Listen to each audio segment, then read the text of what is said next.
Don't you complicate your mind.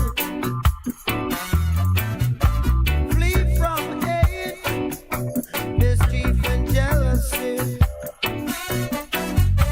Don't bury your thought, put your vision to reality. Yeah. All together now, wake up and live.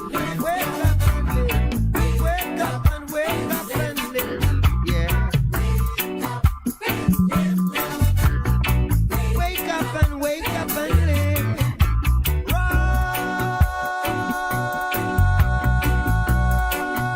Rise, ye mighty people.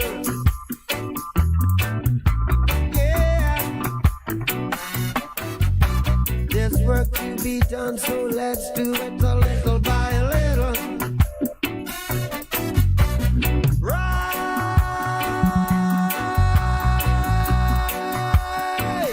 from your sleepless slumber. Yes, yes, yes, yes. We're more than sand and the seashore. We're more than numbers. All together now. Wake up and live.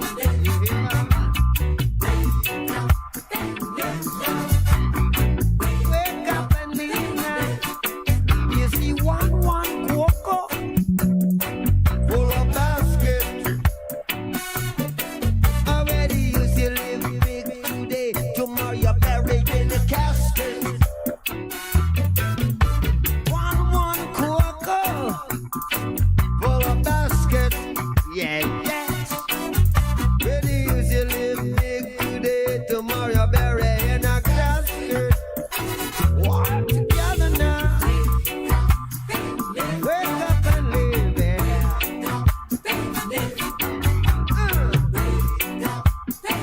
Wake up and live. Keep on playing. Yeah, yeah.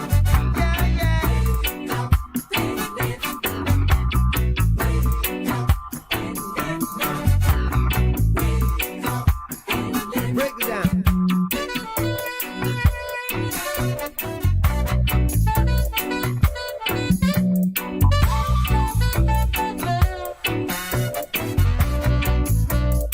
Come on, man.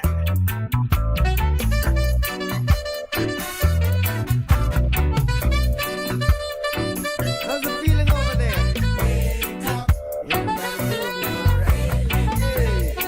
Yeah, yeah, yeah, yeah, yeah.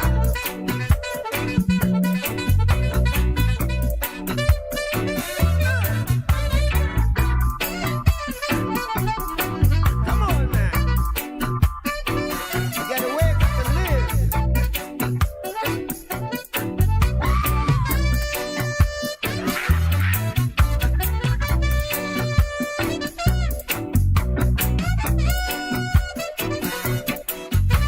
Life is one big road with lots of signs.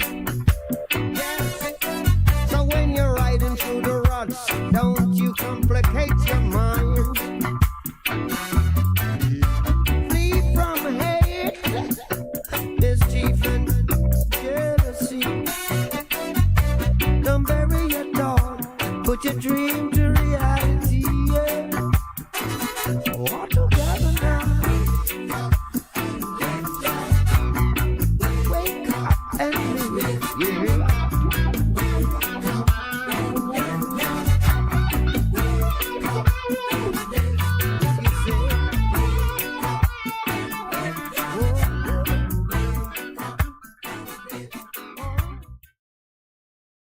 We can make a change. We can make a change. Come together. Whoa, yeah. If we don't change up the valley, then we rearrange the system. We're always gonna be, the victim. If we don't change up the valleys and rearrange the system, we're always gonna be, the victim. My heavens declare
gonna be, you know, the victim.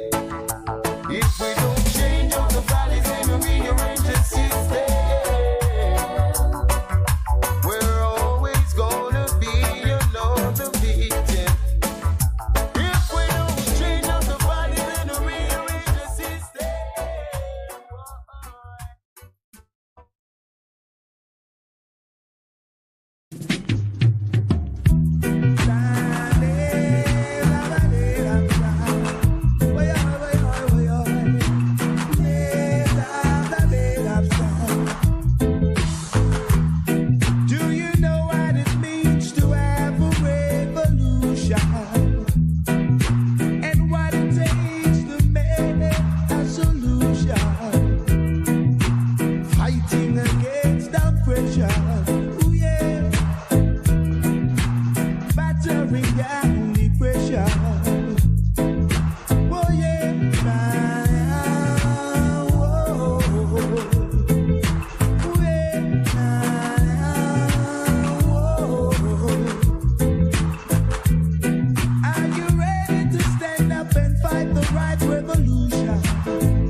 And pray I bless.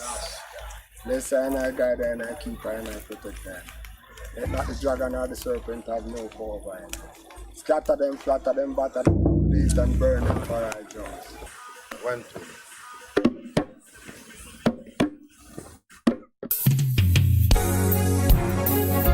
For children, No. Your children wake up and stop walking your sleep. Lift your heads up. It's no time to take defeat. If we're not gonna know the bed, we shall surely push it over. Only the will let it be done. We shall surely push it over. Where is the love they sing about so much? Yeah, every day it's the same old chorus.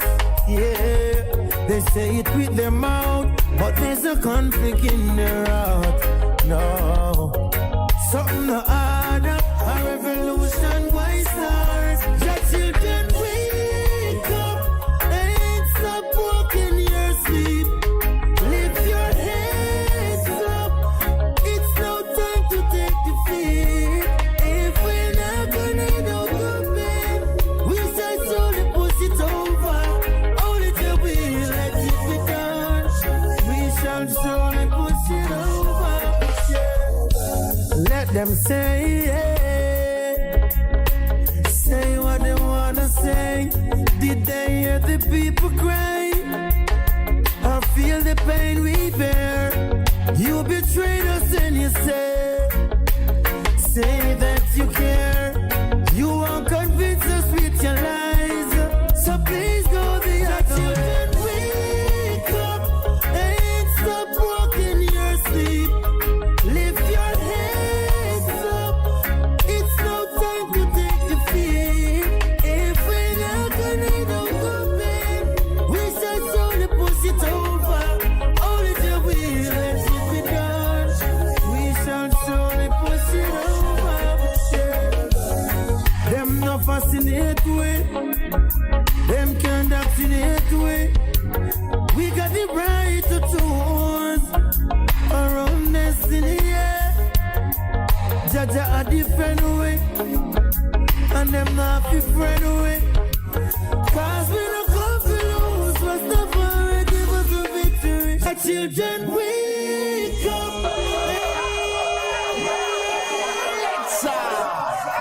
Come again. Your children wake up and stop walking your sleep. Lift your heads up. It's no time to take defeat. If we're not gonna know the man, we shall slowly push it over. Only till we let it be done.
Good morning and welcome to the Morning Connection. We're coming to you live from the very cloudy and overcast looking Ligony Club, but there's rain in the air, and in this time of drought, we're grateful for it.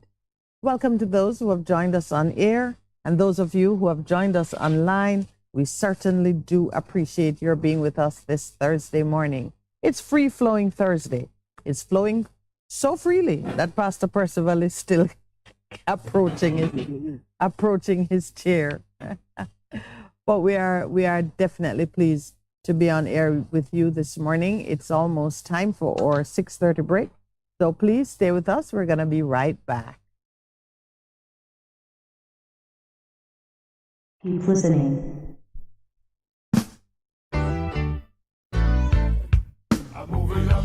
Bess100 FM presents the Mature and Moving Up Show with Lascelles Butch Chen on Thursdays from 6 to 9 p.m. Welcome to this pioneering radio program on our continuing worth in our maturing years. Compellingly defined to educate and liberate the younger generation. Tune in and welcome.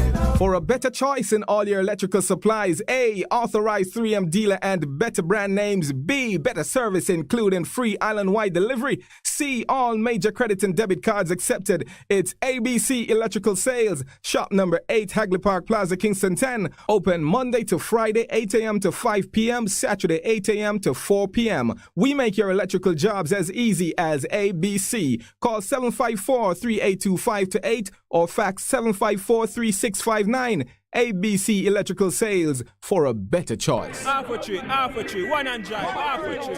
Bossy, how you do I take taxi star? Jano, I want to tell you, say, 2 months now, my transmission mash up, and I check everybody and can't hear nothing positive. Yeah, hear me? You waste all that time I shop around and never call the experts. Winters Auto have them. Them have over 35 years of experience and them diagnose the problem and get back your transmission brand new. For them service excellent and efficient. Trust me, man. Yeah, hear me? Call them at 929-7040 or go to them at 106 Maxfield Avenue, Kingston 13 and talk directly to the boss. Just tell them I'm me send you. Wow, you big star. Yeah, man, respect my boss. I try calling you, cause trust me.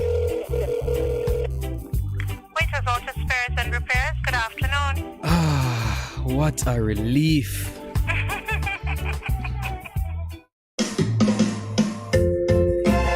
Having trouble getting parts for your Mazda? Maljam Auto Parts is your solution. Find Maljam at the new and convenient location off Upper Walton Park Road at 9 Kingswood Avenue.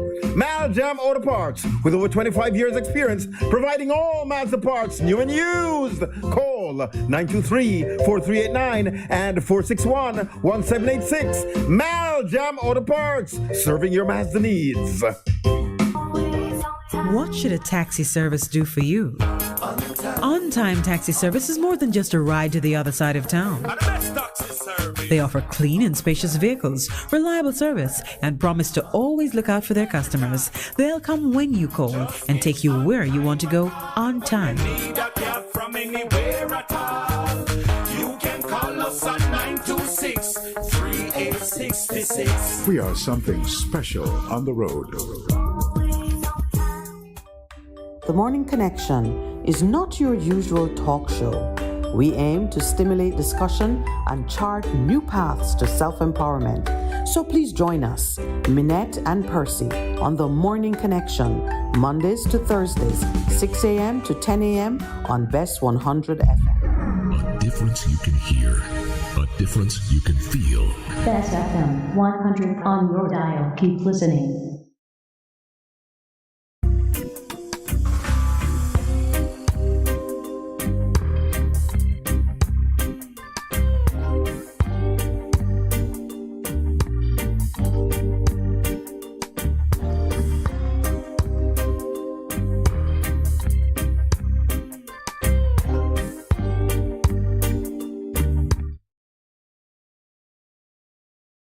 Good morning and welcome back.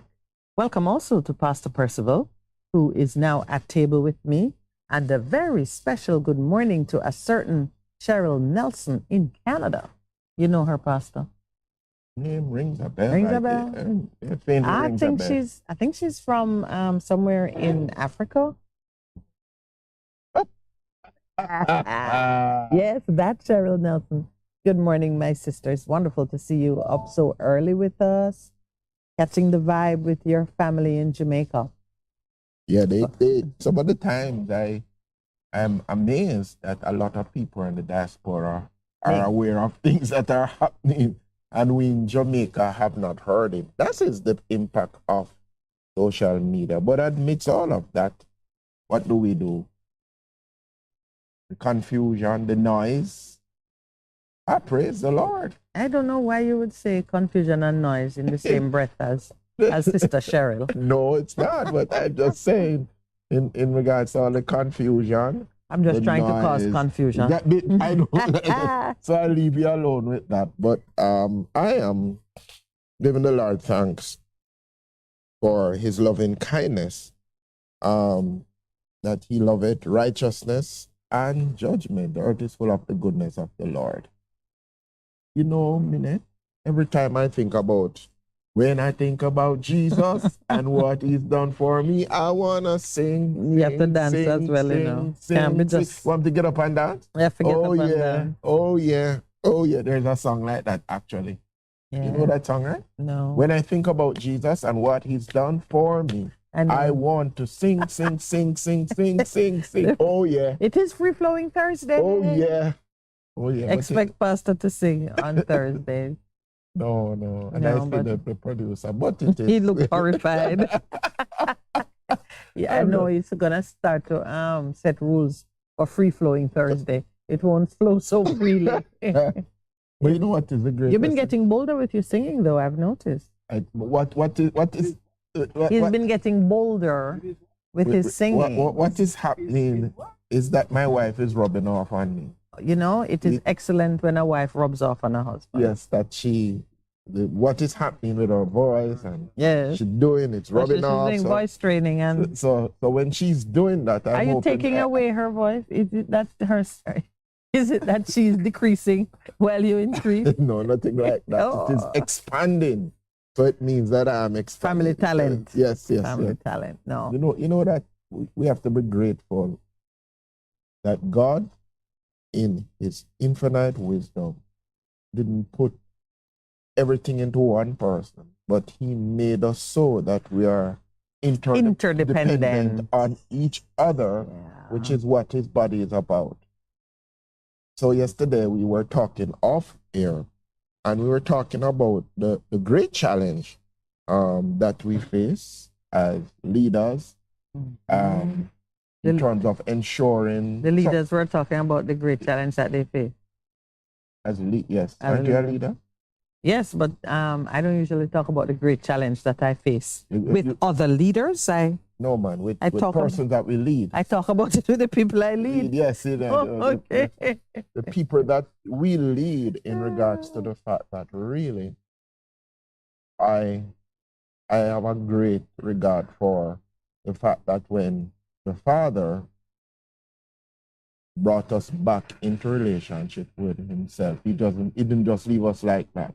Remember yesterday I spoke about the inheritance that we have from Ephesians in God and the gifting that he gives us in the church. And then I mentioned the fact too that even as leaders, we must have a recognition that what we do, it's not about us. It's about empowering people that they can move into their place, move into their purpose, fulfill their destiny. Because as it says in Ephesians 4, verses 11 to 14, that he's given all of these different things to the church so that we can prepare people for the work of ministry. And it brings me back to a discussion we had yesterday in terms of Michael Manley and leadership and the fact that he was leading people, but a lot of them, I think a caller had alluded to that, but they never fully understood what he was about. And yes, then I think Minett specifically said that's her grouse with Michael Manley. Okay, I thought it was a leader who pushed that call through. So I see what happened. Yeah. We are interdependent. They're giving us music in the morning. We're getting another radio station. that we can do what we need to do. Yeah. But I'm giving, first thing, I'm giving God praise and thanks for the fact that I'm alive. And that because of his goodness, I'm here today. So what happened with the challenges that leaders face? Well, the challenge in what's terms of... What's the challenge? So the greatest challenge? The challenge is passing on the vision to the person so they can get a hold of it and run with it. Mm-hmm. And so the whole question of discipleship comes into question. And I think if we're going to overcome that, we have to do like what Jesus did. Remember, he called... So the challenge is the job. I don't think so. The job of a leader is to inspire through the communication of ideas and ideals and strategies, inspire those they are leading to implement. So if the challenge you're facing is communicating your vision to those you're leading, how are they even leading? Are they really leaders? Because I like to probe and prod. Yes, it's part of the job that it's part of the job that you do. You don't make anything pass you. No, and then when you said that, I thought, there are a lot of persons who occupy positions of leadership but are not actually leading. They're administrative. They're not actually leading. And so even within organizations, you see it. Yeah. People who positionally are leaders, but they are not really leaders. Yeah. They occupy the position, but no one is following anything that they do. and as we probe that even more. Yeah. It's a real challenge. Because if leaders are saying, my challenge is leading, basically, how are you a leader? Yeah. Your challenge might be controlling the enthusiasm of my followers because they're so... That's a better challenge. Oh, that is a challenge. Yeah. But if your challenge is leading, you're not a leader. Yeah. Having put that to bed. And it might explain some of the dysfunction in our own society because we have appointed persons to positions of leadership. But are they leading? They are not. Not a soul following anything they say. Yes, and a very important part of leading is people trusting you. Yeah. And when there's a dissonance between what you say and what you do, trust breaks down. Yeah. Lack of integrity. Lack of there's that old debate: are leaders born, or are they made? I think both can happen. I think you can train people in terms of the skills of leadership. So let's go back to Ephesians 4:11. Yes. Because there are gifts in the form of men, which God has given, Christ has given to the church. First, he came and through the excellence of his own character and conduct, he displayed the virtues which are characterized by the fivefold ministry. And so on his departure, he says, I will leave a little bit of myself in others, and I make them gifts to the body of Christ. And so... A little bit of myself, or all of himself, when he gave us the Spirit. But remember, we don't each have the fullness of the fivefold ministry in us. Different people have, precisely. So it's really back to your first point, that God in his grace and his goodness gave a special something to different persons, so they have to work cooperatively to achieve the full measure of the standard, Christ. Correct. So, if you put 5 differently anointed persons together, each having different giftings, different grace, or different grace, one in each of the 5, then you have the unity of which Paul speaks. Come into the unity. You come into the unity. So the perfection against the stature of Christ, who is the highest ideal for believers. Yeah, so it is a challenge, but I prefer to see it as an opportunity. What you call a challenge? What it is a challenge for a lot of leaders to one, like, okay, we've been in different situations, and there are people who believe that everything resides in them. Yes. Yeah. And yeah, so that is germane to your point that God didn't put everything in any one basket because he wanted us to work cooperatively. Interdependent. So I have a little bit more of, I take your point that each believer is of the type that Christ represents fully. So you should be able to, I tell people, practice your healing virtue by yourself. If you can't heal, if you can't heal yourself, it's going to be difficult to try and do it for someone else, because that faith and that confidence builds up through the application of the principles in your own life and circumstances. Which is a principle that Jesus practiced. He came, he taught, and then he says, okay, go practice and come back. And come back and let me see what you've learned. And they came back and rejoiced, and he says, you're going to even do greater things. I just wanted to get just a snippet of what is possible. Yeah. When the important thing, you're in relationship. Yeah. That long distance relationship. When you are in relationship with me, and importantly, when he was leaving, he says, okay, go in, but guess what?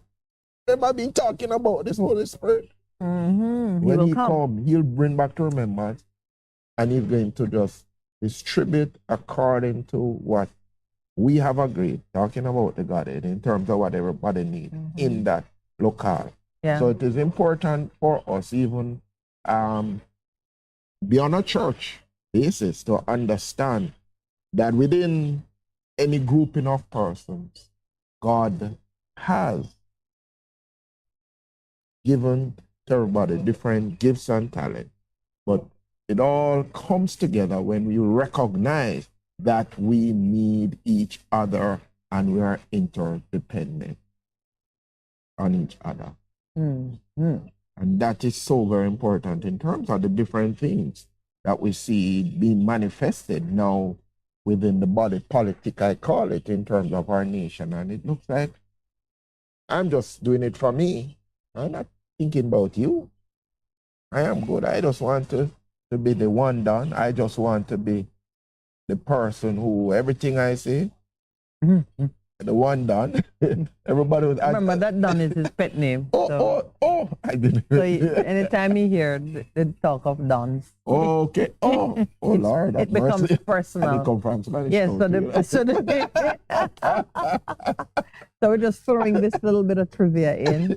The producer's pet name is Don, and he's a Don from Spanish Town. Can you imagine that? You are the predecessor. I believe it. I'm going to say something which is going to cause the people living abroad in a wintry country to think I'm being unkind.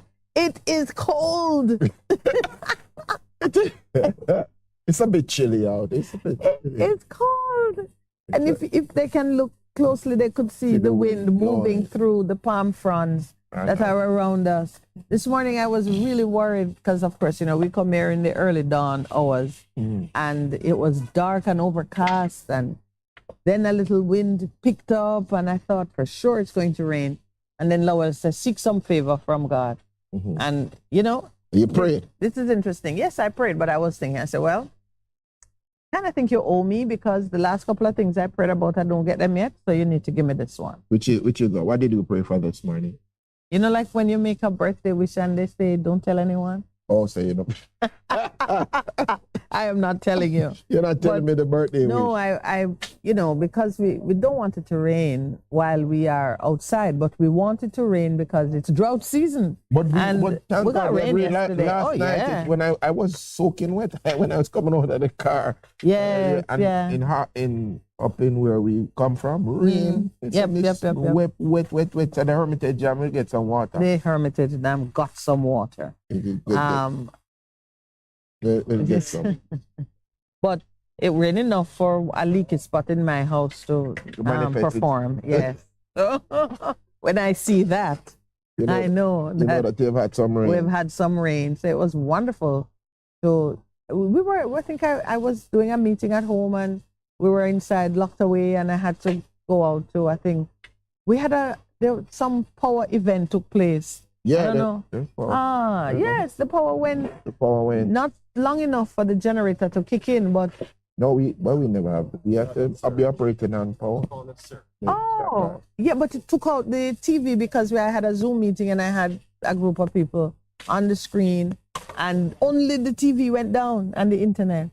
Okay. For like, well, I think that's all that happened. Lowell said it's a power surge that only affected the outlet that had the TV. The lights didn't blink. Yeah, the TV went out and the internet went down. Anyway, so I ran outside to get Lowell because he was hosting a meeting in another room. And when I opened the door and heard the torrential rain, I give God thanks. I gave him thanks too. Yes, and we continue to pray for rain. Yeah, so this morning's prayer had to be very diplomatically worded because we want the rain, but I don't want it while I am on air. Remember one morning we were here and it was kind of says, Father, we doing this program, no rain, just hold it. And as soon as we finish, we have to be moving the things. Remember that morning recently? Did it and come the rain down? come. Yes, after we finish. And I remember you asked for, we had a discussion about how much time you asked for versus how much I asked for. And I said I wanted until the program was finished. And that's what happened. No, you said it in minutes. Yeah, it was in minutes. Like you had asked for 60 more minutes? For 30 more minutes or whatever it was. We were trying to pray in unity. Anyway, God is gracious. And we talk about, I just want to. The sun is rising. And it's warming up the place. So he's responded to you. Yeah, yes, because he could see that I'm cold. And you don't have a jacket. I didn't know. I didn't. Oh, my dear. Sometimes I'm prepared for it this morning. It's never bothered. Just on a personal note, coming up this weekend, for those of us who are of that inkling, there's a Impact Caribbean 2 Missions Conference that's happening. I'm going to be speaking there, and it is looking at the role of the Caribbean region in terms of the One Last Push. Remember, I told you in 2006, 2007, I was involved in the outreach around the World Cup of Cricket, where I mobilized. I remember I did about 7 countries in 10 days in terms of going and speaking to the church and telling them. You won? Yes, the Lord. And the funniest thing about the Lord gave you the visa. He gave me the visa. I wanted a Philip moment, but I don't think that's what happened. But I went into countries of the Caribbean and I never know who I was going to.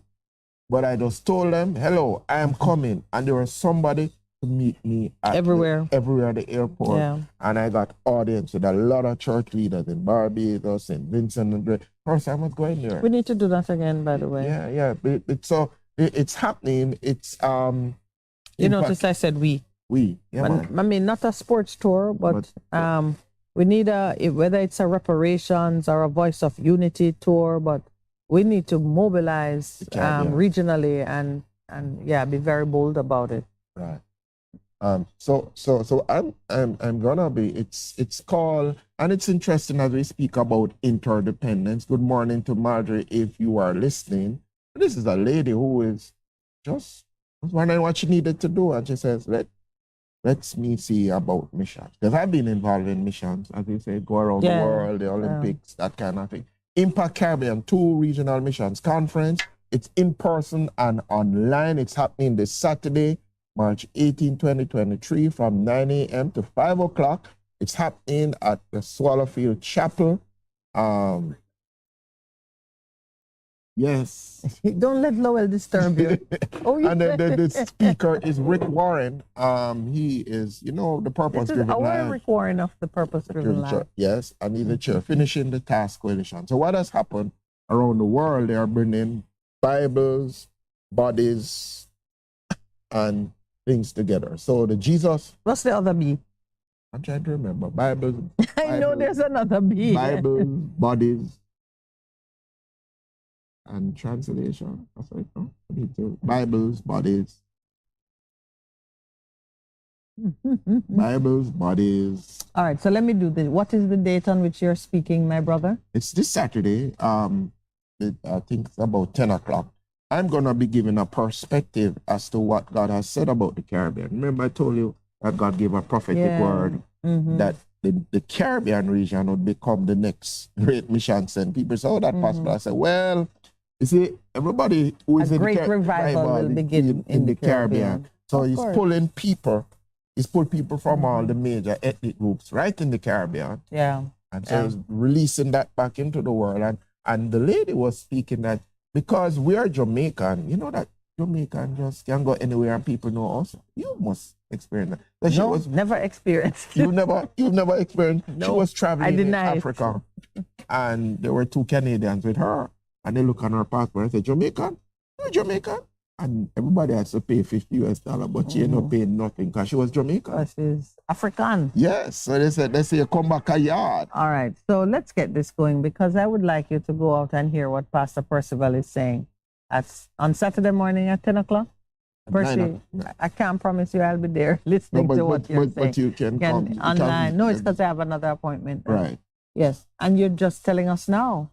Yeah. Percy will be speaking on this conference on Saturday morning, 10 a.m. You can register online.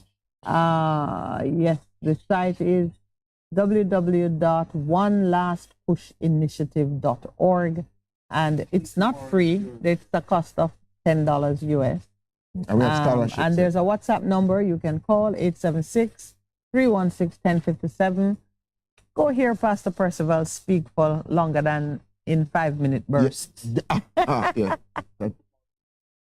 Well, there are some birthdays that we need to acknowledge, actually. Right. Today is George Neal's birthday. Oh, Dr. George. Yes, give him a doctorate. He deserves it. For all the stuff he's been through. He has had so many patients. And overcoming pain. Because he has had so many patients. Okay.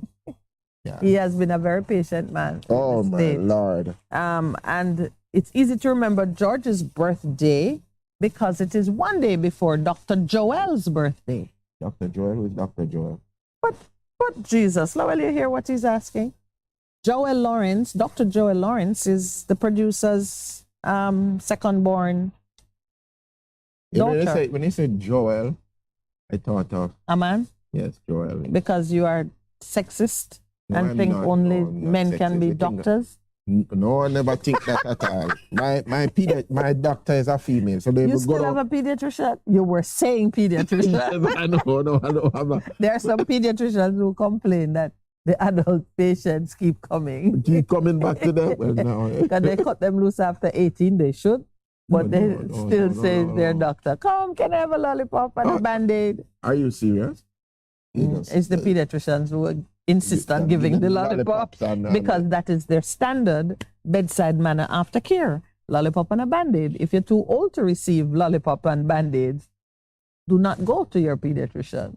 But I can still get lollipop and Band-Aid. When at your big people doctor? Yeah. Or no, I know why you get. Because your wife is a nurse. That is her aftercare. A lollipop and a Band-Aid. Come, Percy. Help us. Or maybe you get a kiss thrown in. Oh, my the children get lollipop Band-Aid. I don't. You get a kiss on the forehead. And you get a kiss on the forehead. Oh, baby, come, never mind. Here's your lollipop Band-Aid. Right. And a kiss.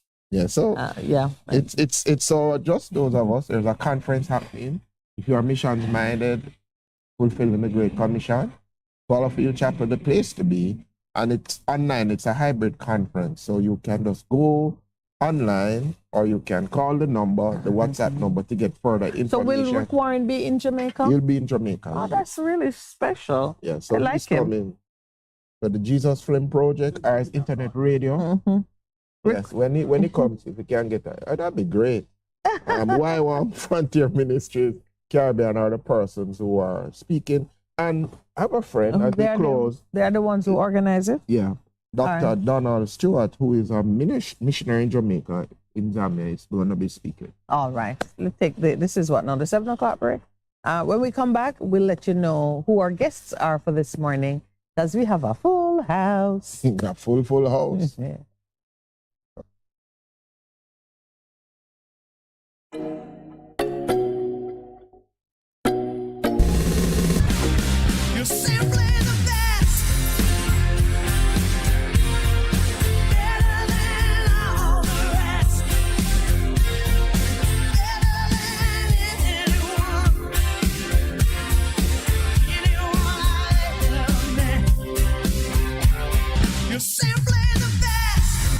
FM-100 on your dial. Keep listening.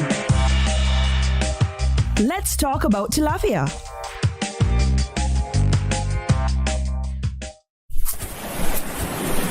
Is where we going? Cause it seems like we're up on the road from morning and all now we can't reach. It's just over there, man. Relax now. I don't know why we never just pick up the fish from in the store. Cause it don't make no sense we drive all the way out here. Wayne, just chill now, man. I prefer to buy fresh fish, and trust me, Chalky always have some big ones. Well, when they, by the way? Oh, see him there. Blessings. Good morning, Miss Jackie. How you doing, man? Good morning, Chalky. I am doing great. This is Wayne. Yes, greetings, brethren, greetings. But I say, every time your wife come here, you know, she always tries to choose the best fish them for you, you know. Greetings, man. I was wondering if you have any snapper leaf for me. Well, you know, so I have a few put on, but I don't think it will be enough for you, you know. You should have called me, man, so I could have saved something for you. I forgot. So what we're going to do, because that's the only fish my family like to eat. The kids, them afraid of too much bone. So, Mr. Chalky, how are them fish their name? Because I first me I see them. You see them one they know, them one they name tilapia. Some people call them freshwater fish or perch, but me I tell you, them eat good too, you know. We think you will like them, man. Me know you wouldn't tell me anything different, man. Wayne, behave yourself. No worries, Miss Jackie. Health suspicion is natural. But Mr. Wayne, the tilapia have a good amount of health benefits, you know. It's good for your pressure because it's not fatty. It's full of vitamins and minerals, and it can help improve your cholesterol levels to good one. And it's good for bone strength too. And like I said before, it tastes good too. Interesting. Well, we may be willing to give it a try then, right, Jackie? Maybe. So tell me, Chalky, it full of bone? Cause me tell you about the kids them already, you know. Well, you see now, that is a next good thing about the tilapia. You see, it's not very bony, so the children them not go have too much trouble. And you see one more thing too, this fish is a good source of protein and can help with the weight management. So if you look for maintain the summer body and them something there while you exercise and so, this is a good fish for you to eat. Alright, Wayne, make we try it now and see if the kids them like it. Alright, but what me want to know now is how much feet, because it sounds like this are going to be expensive. Nah man, Mr. Wade, relax now man, nothing like that. Them your fish are cheaper than the one them out of the sea. Alright.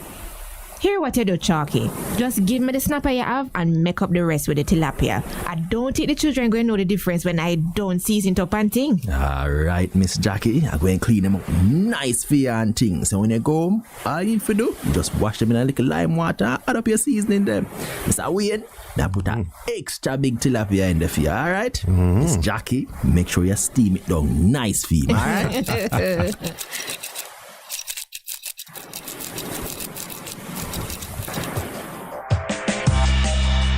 Let's Talk About Tilapia was brought to you by the National Fisheries Authority. Fish for today, fish for tomorrow.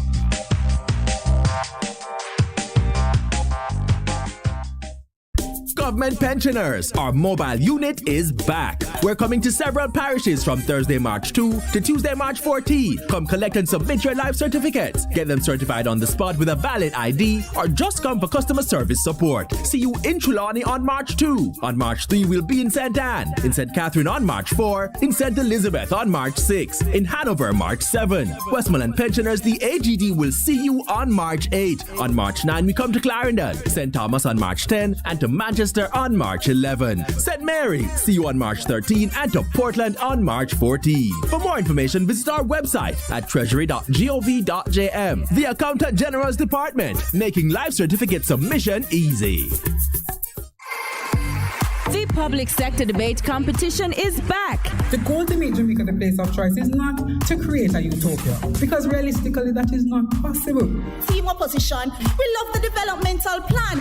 Again, I'm going to say what we have the issue with is the year. The last competition had lots of arguments. This year we'll see more clashes of ideas and points of information. Public sector workers, gather your teams and register for the annual public sector debate competition. Speak with your HR department or visit publicsectortransformation.gov.jm to register. Registration deadline is March 17. What are you waiting for? Register now. The debate competition is organized by the Transformation Implementation Unit. a production of the Jamaica Information Service, the voice of Jamaica. Bess FM-100 on your dial. Keep listening.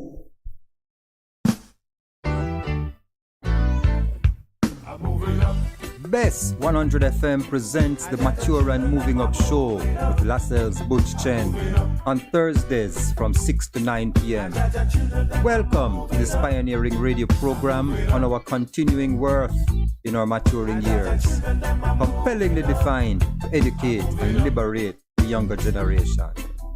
Tune in and welcome. For a better choice in all your electrical supplies, A, authorized 3M dealer and better brand names. B, better service including free island-wide delivery. C, all major credit and debit cards accepted. It's ABC Electrical Sales. Shop number 8, Hagley Park Plaza, Kingston 10. Open Monday to Friday, 8 a.m. to 5 p.m. Saturday, 8 a.m. to 4 p.m. We make your electrical jobs as easy as ABC. Call 754-3825-8 or fax 754-3659. ABC Electrical Sales, for a better choice.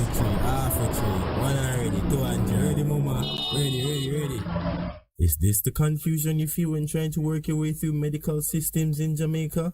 Try a dose of Ask Dr. Mary every Thursday at 5 to 6 p.m. Let Dr. Mary help you understand your medical problems and bring you to a calmer place.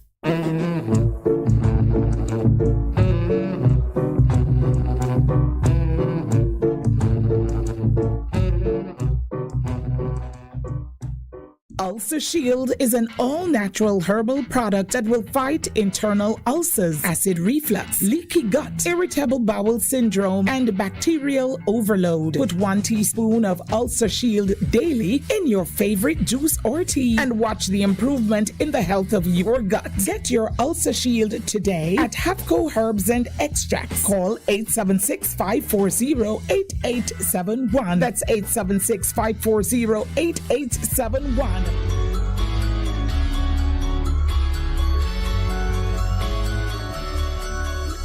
Discussions on health and education, inspiring interviews, surprise giveaways, your favorite songs. Tune in to Bess100 FM this and every Sunday at 11:30 to 12 noon. It's Distinction 411, your weekly college magazine program hosted by James and the Distinction family. Catch you on Sunday.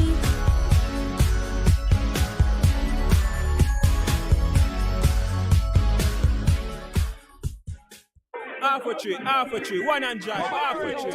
Bossy, how you do I take taxi star? Jano, I want to tell you, say, 2 months now, my transmission mash up, and I check everybody and can't hear nothing positive. Yeah, hear me? Yeah, waste all that time I shop around and never call the experts. Winters Auto have them.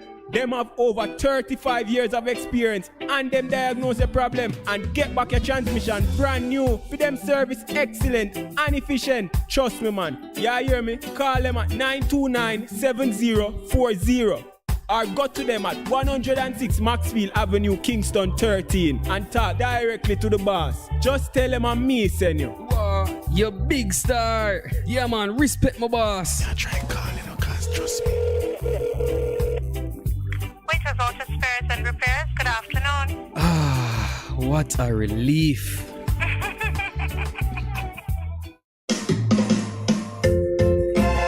Having trouble getting parts for your Mazda?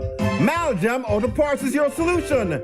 Find Maljam at the new and convenient location off Upper Waltham Park Road at 9 Kingswood Avenue. Maljam Auto Parts, with over 25 years experience, providing all Mazda parts, new and used. Call 923-4389 and 461-1786. Maljam Auto Parts, serving your Mazda needs. What should a taxi service do for you? On-time taxi service is more than just a ride to the other side of town. They offer clean and spacious vehicles, reliable service, and promise to always look out for their customers. They'll come when you call and take you where you want to go on time. From anywhere at all. You can call us at 926-3866. We are something special on the road. The Morning Connection is not your usual talk show. We aim to stimulate discussion and chart new paths to self-empowerment. So please join us, Minett and Percy, on the Morning Connection, Mondays to Thursdays, 6 a.m. to 10 a.m. on Bess100 FM. A difference you can hear, a difference you can feel. Bess FM-100 on your dial. Keep listening.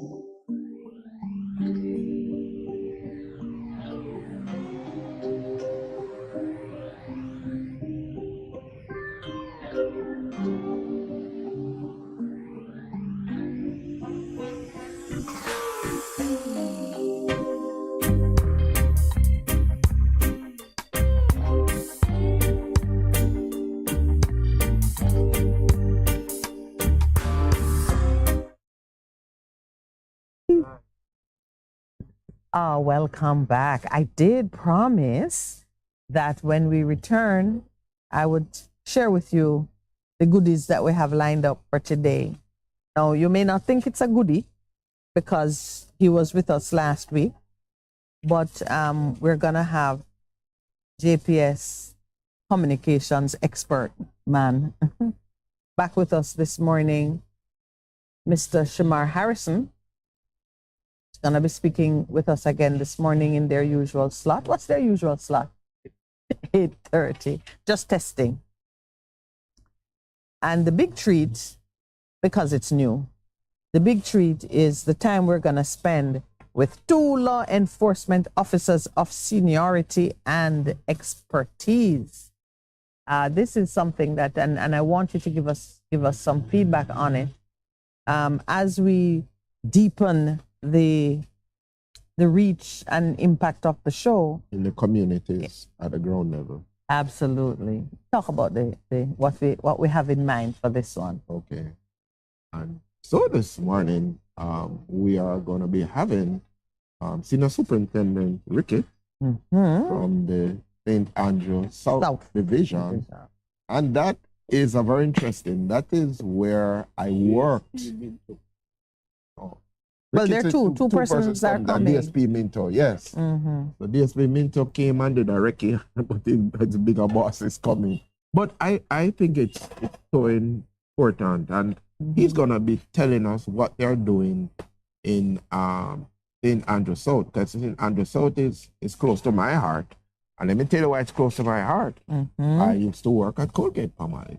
And Colgate Palmolive is in which community, sir? It's pretty close to Majestic Gardens on Marcus Garvey Drive. Yeah. So this South St. Andrew South includes Park, Olympic Garden. Duane Park? Duane Park? Yeah, the head office, call it the head office. Yeah. The main station is Hunts Bay. Where they are. Right. And so you have Olympic Gardens, Olympic Way. What is the name of the community? You have Majestic Gardens, runs all the way down to Riverton City, come back round to Duane Park. So it's a big division. It's a big division. And they have the notorious division. Because they have the most gangs. Yeah. So there's some stats that pertain to that neighborhood. Yes. Which the police officers who are going to be with us will speak on. You know what they're doing. That I already have some hotspots. Don't talk to me about violence producers. Yes. And sometimes what we call gang is just a group of boys hanging out.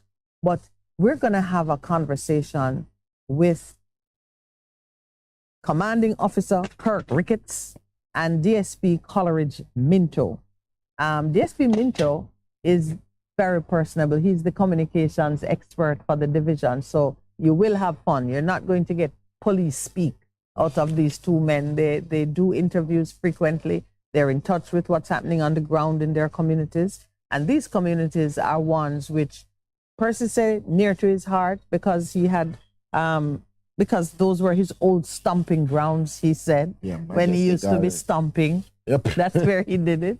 Yeah, but they're also very important in the Jamaican landscape at this time because crime and violence, which we say is the number one major concern, those areas are frequently named in a lot of crime stats and yeah, where this happening and so on. Yeah. And so we're gonna hear what's happening there, and this is we hope to have recurring conversations with law enforcement on matters such as these.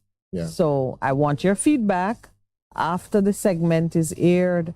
I want to receive the comments, the calls, the suggestions, so we can keep doing more of this. I think it's time that rather than we just sort of speaking hypothetically, no time for action, solution. And let's have those who are on the ground in those areas give us an insight into what is happening. So that's the treat that we have lined up.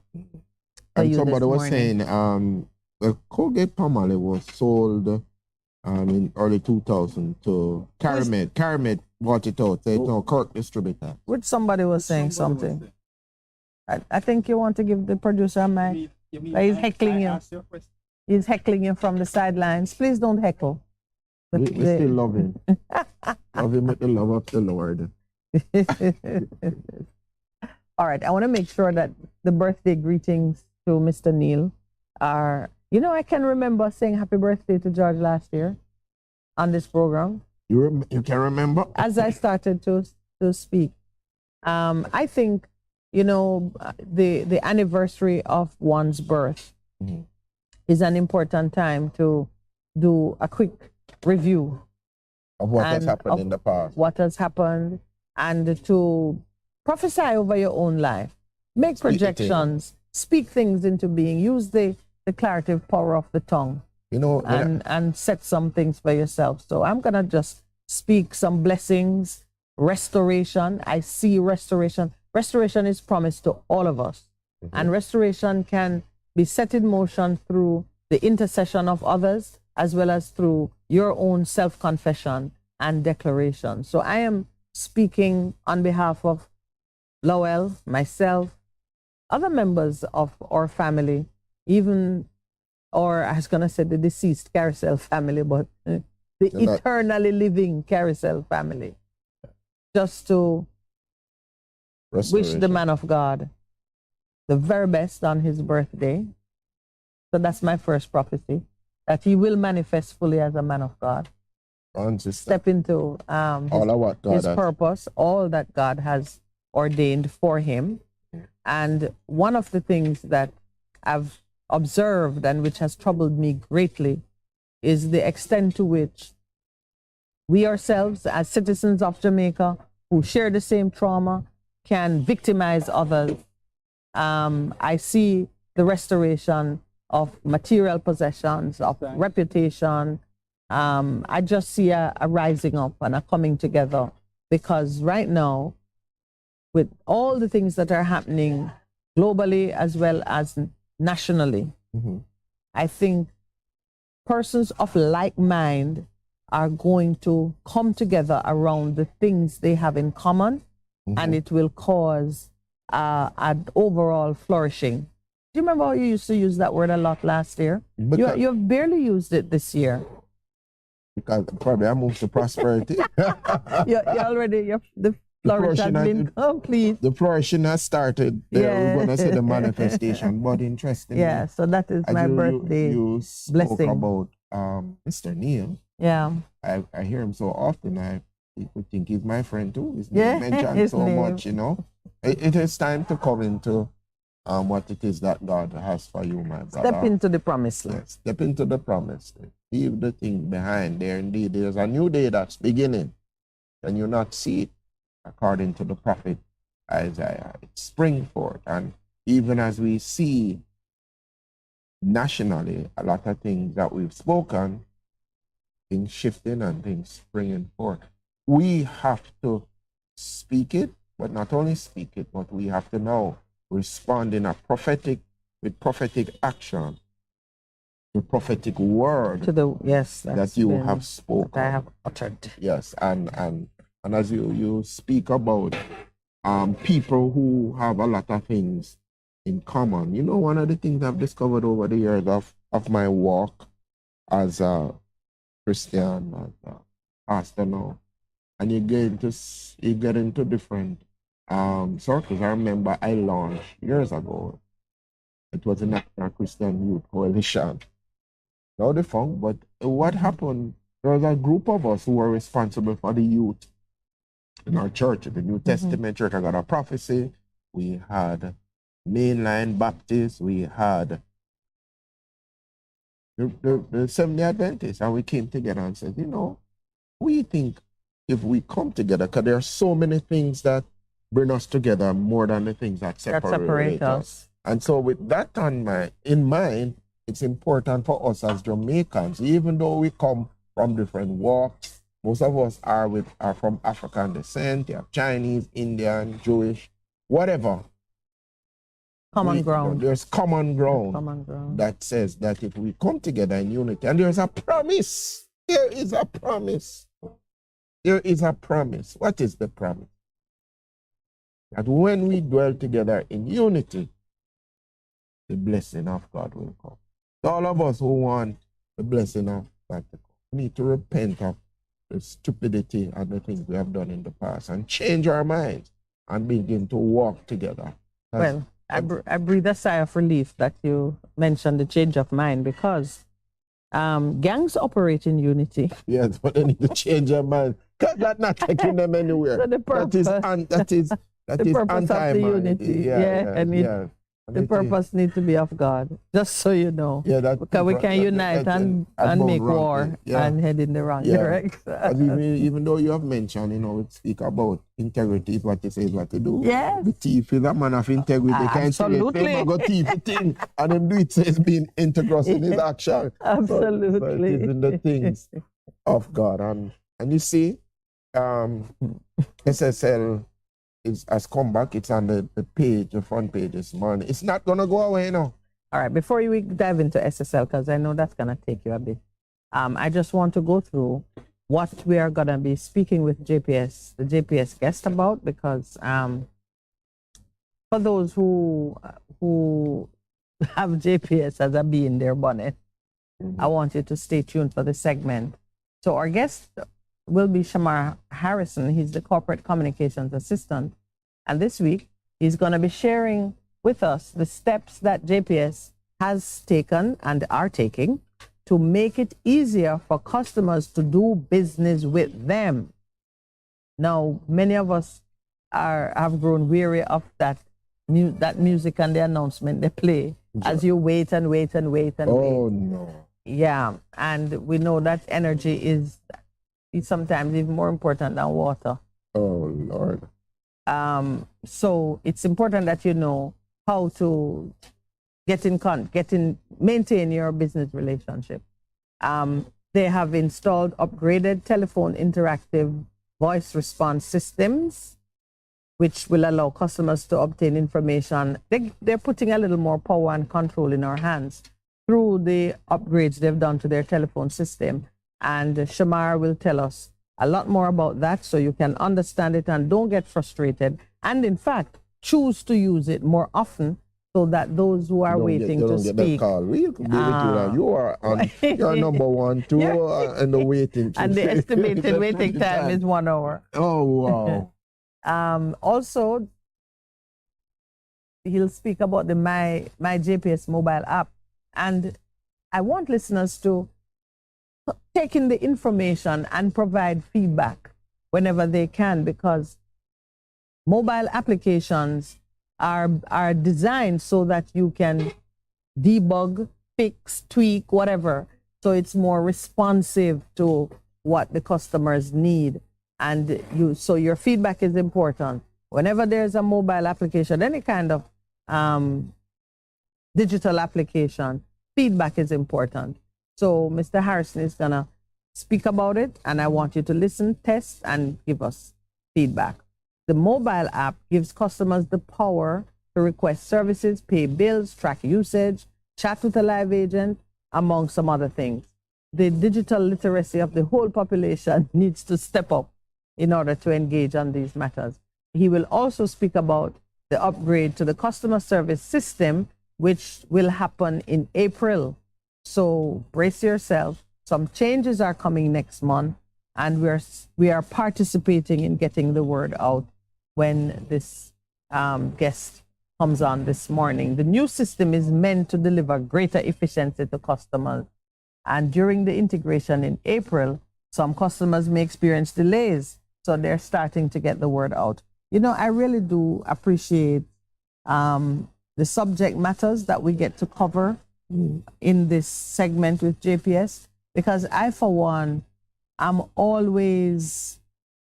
learn something all the time. They are an important part of our daily living experience. You have to understand what they're doing so you can, you know, reduce your blood pressure dealing with them. And did I tell you that I took the plunge, pushed Lowell a little bit, but I think now he's adjusting, and we switched from the postpaid to the prepaid meter. And it's giving me a lot to talk about, but I'm waiting until it settles. I'm about to do that. Settles you know, a about bit. my house issues. I'm going to Yes, do that too. it's well worth doing. I can tell you that the decision to do it justifies itself more and more each day. Wow. But it was a rough birth. There's still work to be done. Like any baby, it needs training. So I do encourage persons to, if you want to have greater control over that expenditure in your budget, try out their prepaid service. Okay. I won't say any more until they confirm me as an ambassador. Ah, yes. And Lowell is here saying he introduced our son to it, who has just taken on a new apartment, and it's a way to... Did his friend win the Grammy? Did his friend win the Grammy? Did he? Well, the person who won the Grammy is his friend or is known to him, but I don't think that's the friend we're talking about. He was producer with Yeah, there's something he had worked on. Anyway, his manager said leave that. The manager. Okay. Since we don't have the information. All right. You wanted to touch on the SSL elephant in the room. The elephant that is not going away. Yes, and elephants have long memory, you know. Pastor was saying he's an elephant memory man. So you should know. It's a long, but elephants have long memory. Oh, Baba. So that's the first prophecy, that SSL will not just disappear like the 1-day wonder, the 9-day wonder, going away. or the 1-day wonder. Some people hope that it would be. It's not going away. It's not going away. I know you've been tracking the collapse of the banks in the U.S., those two, the Silicon Valley Bank and Signature Bank, and just this morning you shared a headline with me.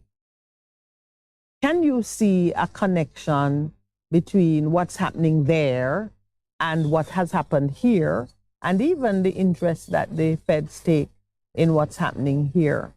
And I ask it not thinking really about regulatory issues in terms of how you investigate and monitor and oversight and so on.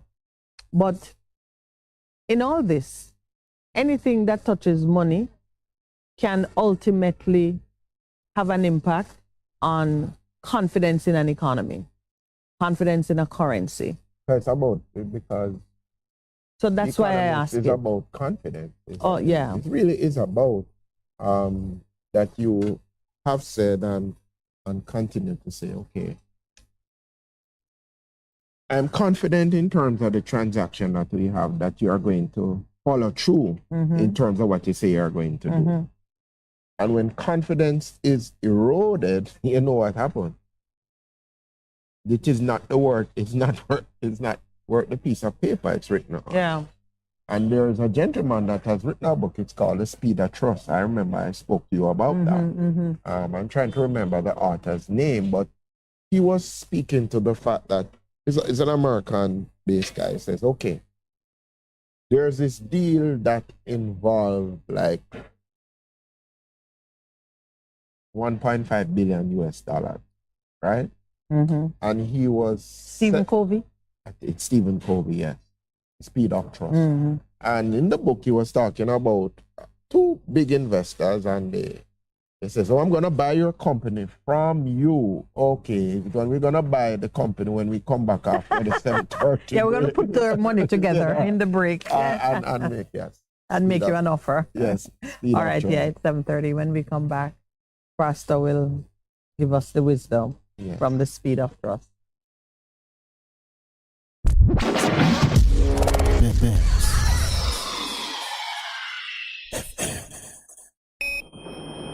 Bess100 FM, broadcasting live in all 14 parishes. Hanover 100.5, 100.9. St. James 100.9. Trelawney 100.3, 100.9.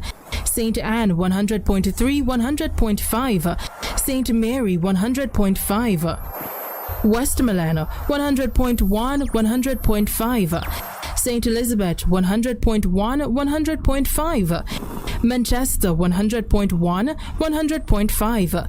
Clarendon 100.1, 100.5, 100.9. St. Catherine 100.5, 100.9. St. Andrew 100.5, 100.9. St. Thomas 100.5 and 100.9. Bess FM, giving you the better vibe.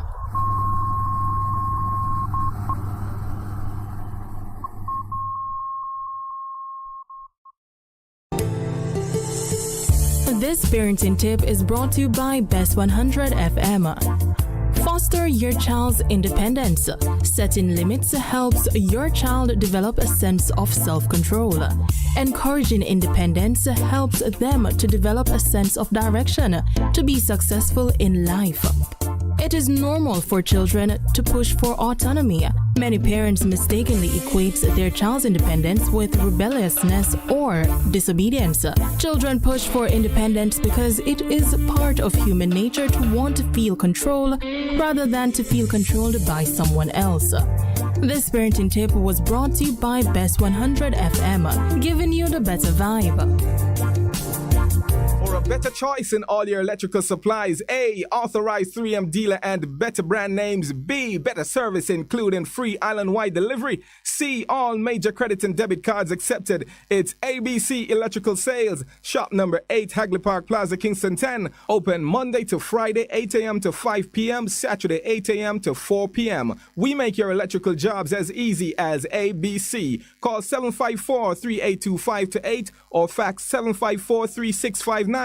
ABC Electrical Sales, for a better choice. Need a package delivered? Give Via Express Courier and Shipping a call. We have secure and efficient island-wide delivery at competitive rates. Same day and next day delivery are also available with 32 pickup and drop-off locations island-wide. We offer the most accessible courier services. Contact us now at 876-499-2621 or 876-499-2554 or visit our website at myviaexpress.com or visit one of our 32 locations across the island. Choose Via Express Courier and Shipping for your everyday and island-wide shipping. Hey everybody, Apostle Prophetess Dr. Juliet Fagan here. I've got some good news for you. Many of you have asked and God has delivered. Guess what? Join me this and every Sunday, that's right, this and every Sunday evening, 7 p.m. until 8 p.m. Catch me right here on Bess100 FM, that's right, on Friend of a Wounded Heart, an extension of Vision Miracle Church of God. And so on behalf of Bishop Leroy and myself and all the brethren of Vision Miracle Church of God, I'm looking forward to having you Sundays, 7 p.m. until 8 p.m.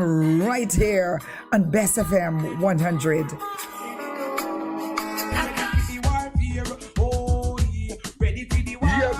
Jamaica and the world, you want us back? We are back. The Breakthrough Deliverance Ministry, led by me, the prophet Mark Stewart, right here on Bess100 FM. This and every Thursday night from 9 p.m. to 12 midnight. Yes, it's War Room Thursday. Come on out and join us, each and every one, on Bess100 FM, 100.1, 3, 5, 7, and 9. Come on out. Join me, the prophet, Reverend Mark Stewart, and of course, the boss shot, Apostle Marshall. Come for your healing, breakthrough, deliverance, the prayer, the miracle, the word, the testimony, and so much more. Yes, my friends, Bess100 FM, War Room Thursday, 9 p.m. to 12 midnight. Join us. We are going to lick it till it bust.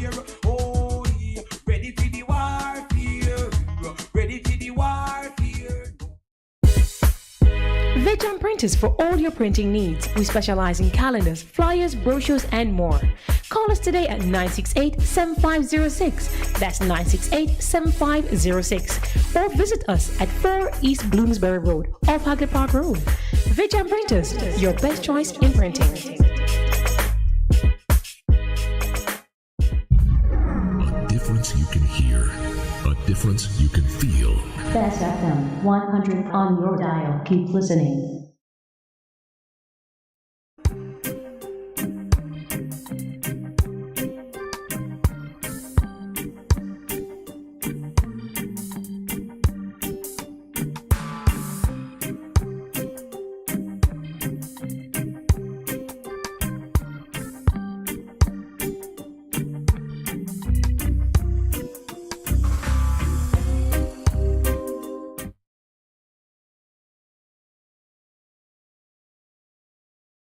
Good morning and welcome back. Just before the break, I asked Pastor Percival a question. Let me recap it so he can... Speed of trust.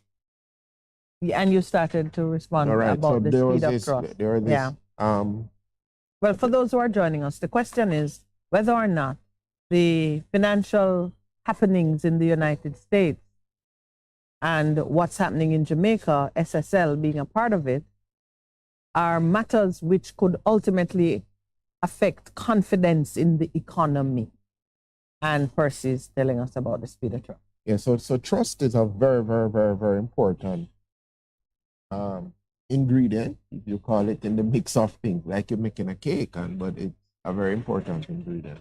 But in the book by Stephen Covey, The Speed of Trust, he recounts where I think a $1.5 billion deal was going to happen between two gentlemen, where one person was buying the company of another, but was traded publicly, and the stock that they agreed he would buy the stock at was like $40. It so happened, I don't know whether a person heard of the pending sale, but the stock price started to move. The person who was selling the stock at 40 was approached by the other gentleman who they had agreed to buy it from. The buyer says, "Are you going to increase?" He said, "No, can't do that. We agreed to sell you at a certain rate, and whatever has happened, it's a gentleman's agreement. And if we can't put trust in each other, then what is going to happen?" He says, "If I had to employ lawyers and all of those people, the amount of money that it would have cost me to do that deal, it would have taken away. So that's what we agreed on. That's what I'm selling it to you for." And that is just based on trust. My word is my bond, and even though the circumstances or the context has changed, I agree to you at that point in time. That's what it is about. So now, from that, I am drawing a couple of things. Yes. The first is that the performance in accordance with your word is what builds confidence. Correct. And the second, when banks do not perform in accordance with their words, yes, confidence is lost. Which is what is happening. Which is what causes a run on the bank. Right, because if you have the thing on it, that's what causes a running up. Because with the what the bank name again? Silicon Valley Bank. Because they what caused people to start taking their money. They had posted a bond, and they lost on the bond, and the people said, "Oh," and they just started to go for their money. And then they never had the resources. They were busy trying to raise money from new sources. And the government and what they have, the Federal Deposit Investment Corporation, which here in Jamaica, they guarantee your things up to a certain how much thousands of dollars. They do the thing for the same. But the U.S. government, understanding what was happening, that if that was allowed, it would create a run on other banks. And as it were, another bank went that had cryptocurrency. And then now, Swiss International Bank, they're having a problem. That's a global bank that people are saying, this thing is deeper than we thought. And now in the state, the bank stocks have gone down significantly since they opened and trading on Monday. Today is Thursday. they cannot beat it, and the Dow index have gone down. And you see, the government has stepped in to do what they can, but then there's so much distrust about the government and the things they do. People saying to themselves, okay. But you see, here's where the discussion about confidence is an important one. Even if the government steps in and insures depositors who have experienced a specific loss, because that's what they do is to make good with the depositors who have suffered loss. The confidence which one must have in the decision making and the leadership capabilities of the financial industry, that is shaken by any wholesale incident of loss. So even though Daddy may come in and cover you, Daddy can't keep covering you. No, it can't. And unless you close down and go out of business and someone replaces you who demonstrates greater capabilities, it means that you have an ongoing problem. So, and that's the part that is, occupying my thoughts, that even though you put out the fire in isolated spots, the fact that these players keep popping up is a signal that something, a deeper rot exists in the system. When we had the financial crisis in Jamaica, which some say was a borrowed crisis or imported crisis, because lack of regulation and no, because the way we do business and the valuation of assets in Jamaica is so tied to external factors which are outside of our control, that if there's a problem with your trading partner to the north of you, it's going to affect you. It's going to affect you. It's going to affect you either because he can't trade with you at the normal pace or with the usual levels of credibility, or your people become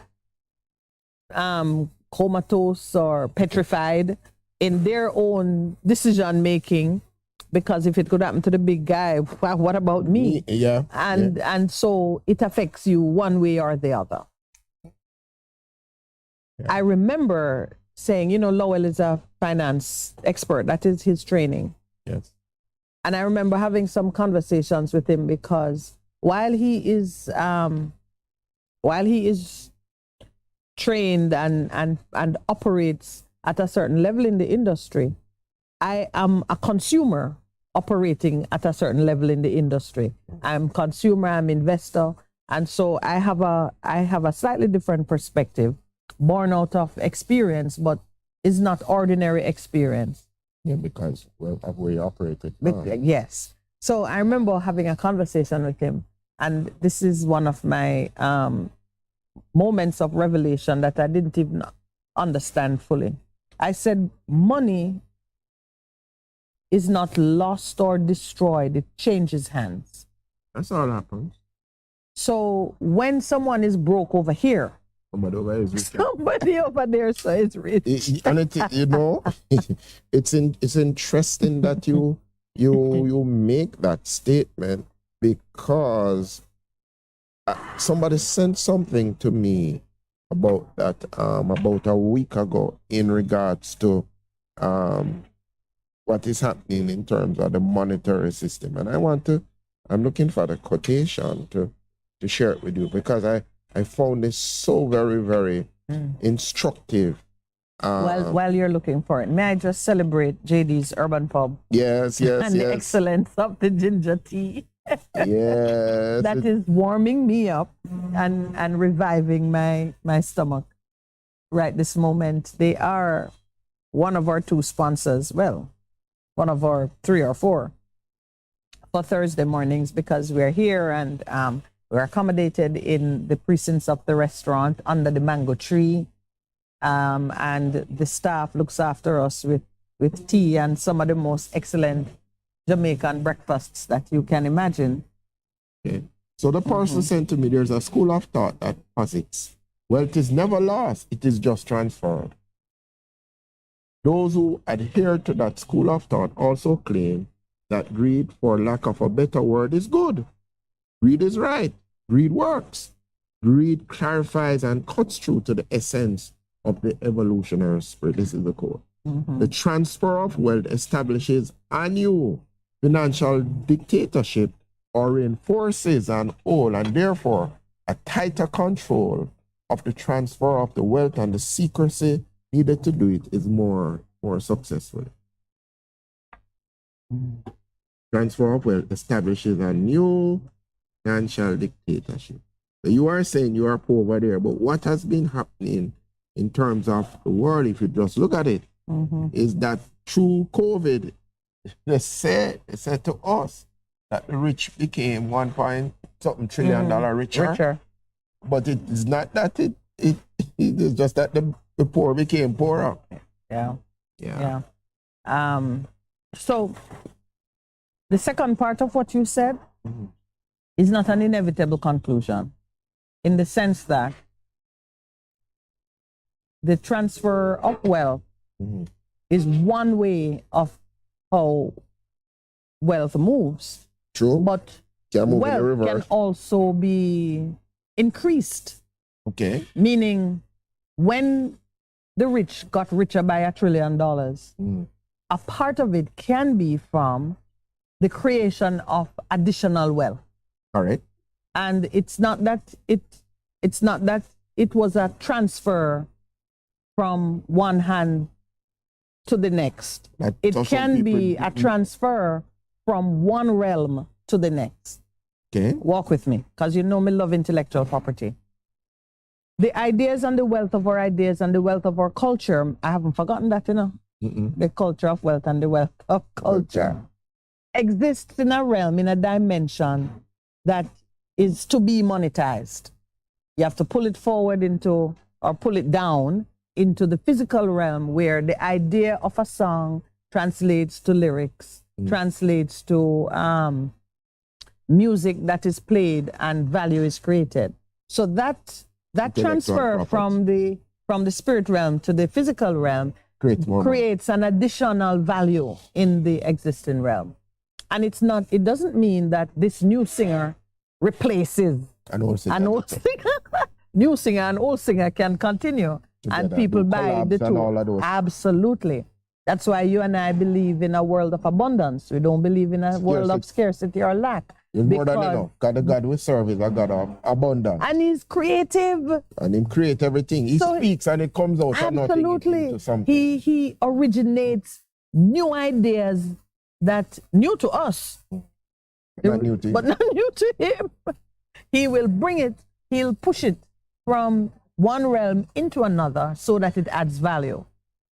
One of the things we strive to do, and it's what we teach, is for the accumulation of wealth to occur, not just through the transfer or redistribution of wealth, but through additional creative capacity being harnessed to bring additional value to the market. Now, sometimes it always involves a transfer, because if the wealth is in America and the new product is in Jamaica, wealth is going to move from America to Jamaica in pursuit of the new product. That's right. And in that way, it involves some kind of redistribution also, because whomever had it over there may have been from a different class or a different level of wealthy people. Right. So and when it comes to Jamaica to go into the pockets of a ghetto youth, makes them richer. It's redistribution, because it has left one class and gone into another class so that it can create change and fuel growth in that class. So I went into all of that because the redistribution of wealth has to be separately understood from the transfer or creation of wealth. The quote that you shared speaks very much to transfer. But you are thinking more of creation. I am thinking in the broader sense And the comment I made about money, I didn't even say wealth, because wealth carries many different forms and types. And because wealth is not just money. Wealth exists in intellectual property and ideas and relationships. There you go. Those are the biggest. Yeah. ones. So the comment about money is one that is more forensic in its construct than philosophical or political. Yeah. So money as an object. If there is $200 million, like take this lady, an 80-year-old woman who had her wealth in cash deposit, which I learned from Lowell. As you get older, you need to have more cash than real estate and wealth that takes time to convert. Because an 80-year-old who needs $200,000 today to do an operation can't wait until the house is sold. Okay. So, how your portfolio is set up is an important thing. As you get older, you need to have more cash. That's why I even said to you, are you going to sell the house that you're renovating? Because we are getting older. Associate myself with you now.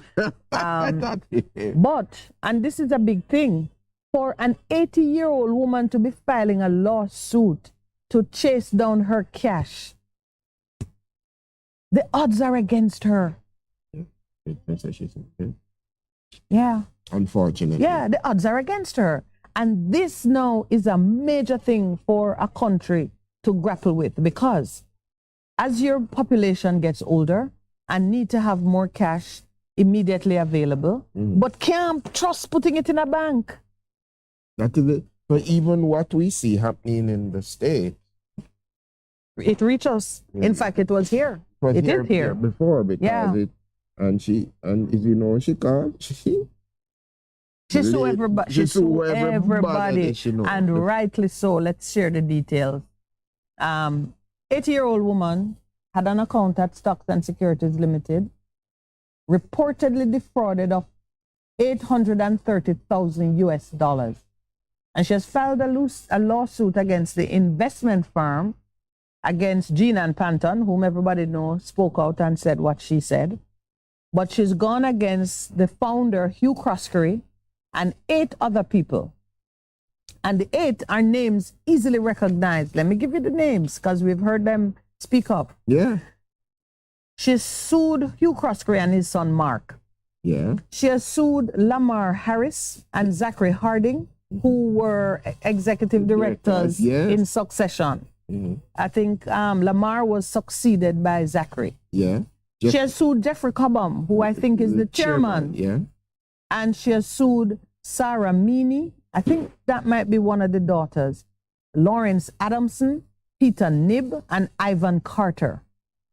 These are directors and executive officers. Board members, yeah. The defendants were all served. Well, they were all sued and served as board members or chief executive officers. She did an 18-page affidavit in which she accused those defendants of negligence, breaching their fiduciary duties, conspiracy, and unjust enrichment. Now, just because there's a lawyer still hiding somewhere in my body, negligence, of course, is being careless, not being sufficiently mindful of the duties that you owe to your neighbor. And your neighbor is anybody who you should hold in your contemplation when you're doing something. And since these persons were board members and executive officers, and they are making decisions over the company, they must be mindful of how these decisions would impact their customers. So it's easy to see why negligence is being alleged. Fiduciary duties, this is something I've been speaking on quite a bit recently, because understanding the nature of a fiduciary relationship is a big deal.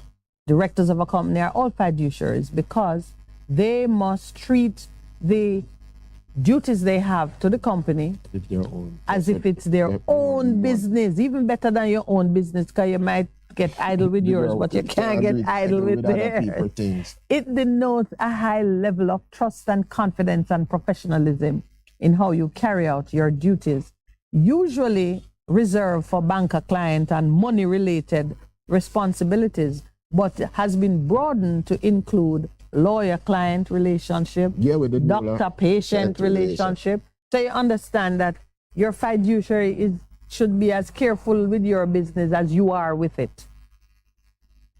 They've alleged conspiracy, meaning she obviously believes that persons deliberately set out in concert with one another to either hide information, set up structures to keep the information hidden, or to do certain things that were injurious to their customers. And unjust enrichment means that they profited from the conspiracy, the negligence, and the breach of duty. Those would be the allegations. Unjust enrichment is exactly what it says. You have got money, enjoyed benefit and value over and above what you would be entitled to by reason of your illegal or negligent conduct. It seems like nothing in comparison to what Mark Crosby in terms of the defamation suit. Yes. This is a big one. No, this is a big one. What she put in there, as you have explained, it's so serious thing. Yeah.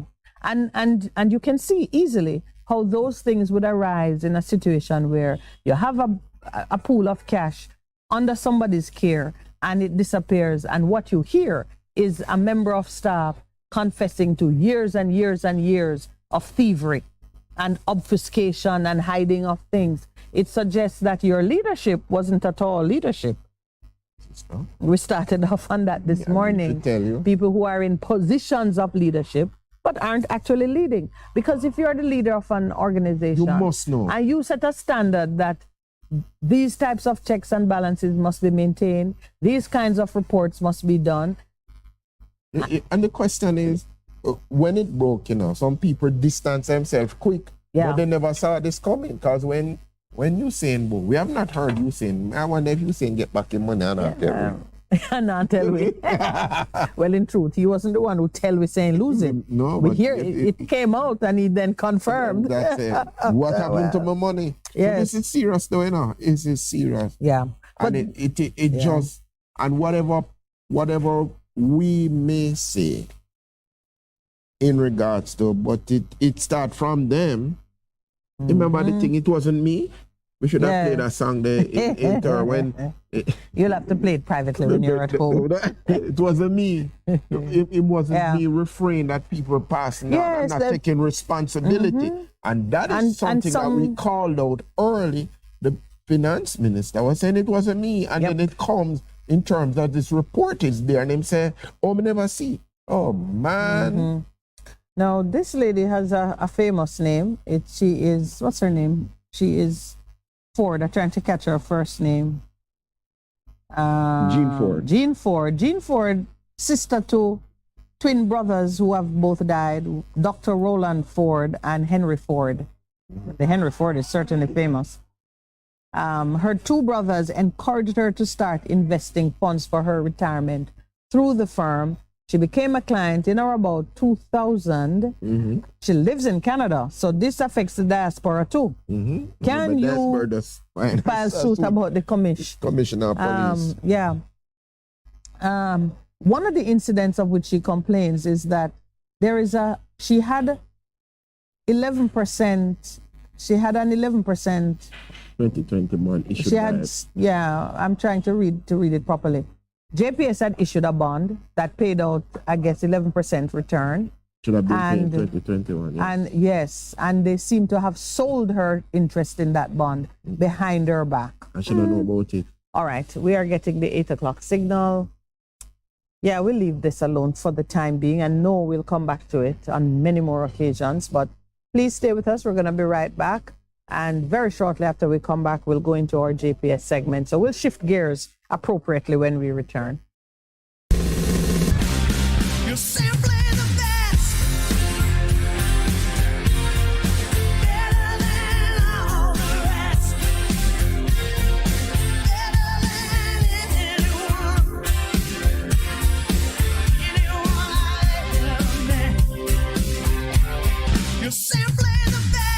Bess FM-100 on your dial. Keep listening. BBC News. Hello, this is Jerry Smith. The United States has released declassified footage that it says shows the moment a Russian military jet damaged the propeller of one of its surveillance drones, causing it to crash into the Black Sea. James Landale has the latest from Kyiv. The images were taken from cameras on board the US drone. They show two Russian military jets flying very close to the aircraft, one after the other, during which they both appear to release fuel. The drone's propeller looks intact. The footage is then disrupted for about 60 seconds after, the US says, a collision takes place. Subsequent pictures seem to show one of the propellers has been bent.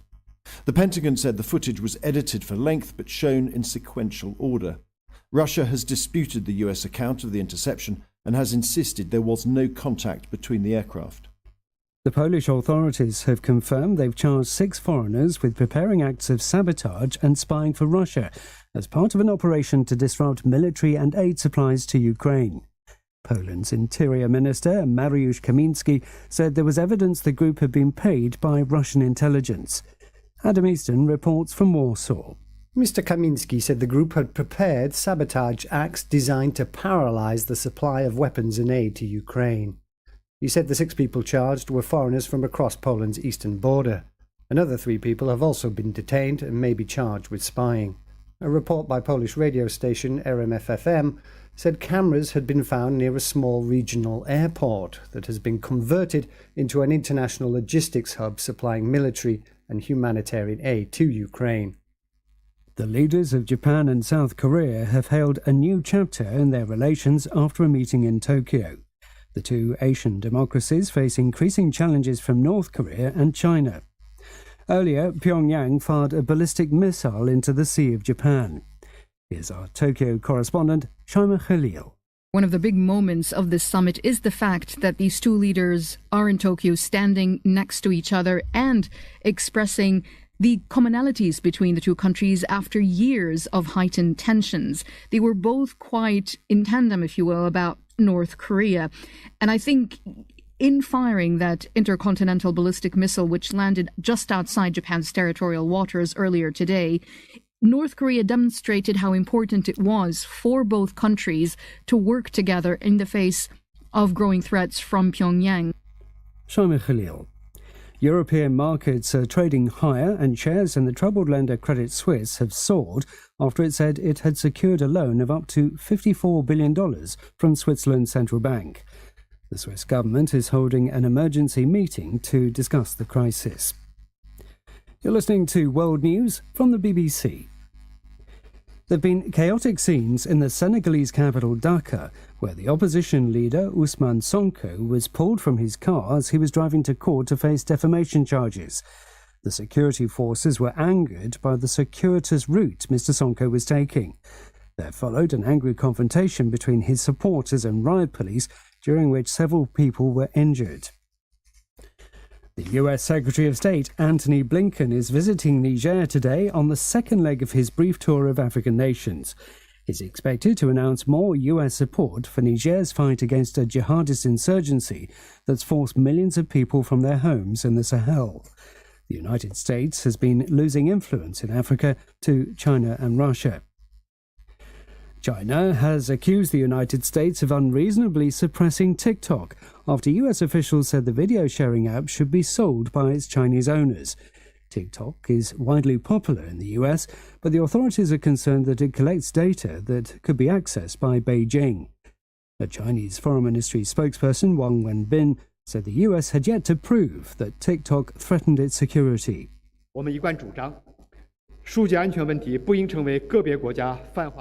We've always maintained that the issue of data security shouldn't become a tool for certain countries to abuse national power and unreasonably suppress enterprises in other countries. The United States has so far failed to produce any evidence that TikTok threatens American national security. Another day of protests is being held in Israel against government plans to overhaul the judicial system. The police have made several arrests as protesters tried to block main roads. On Wednesday, the Israeli President Isaac Herzog proposed a compromise deal, which he said had garnered agreement from all sides. The Israeli Prime Minister Benjamin Netanyahu swiftly rejected the compromise. BBC News. Bess FM-100 on your dial. Keep listening. Bess100 FM, broadcasting live in all 14 parishes. Hanover 100.5, 100.9. St. James 100.9. Trelawney 100.3, 100.9. St. Anne 100.3, 100.5. St. Mary 100.5. Westmoreland 100.1, 100.5. St. Elizabeth 100.1, 100.5. Manchester 100.1, 100.5.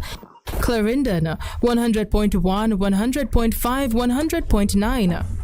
St. Catherine 100.5, 100.9. St. Andrew 100.5, 100.9. St. Thomas 100.5 and 100.9. Bess FM, giving you the better vibe.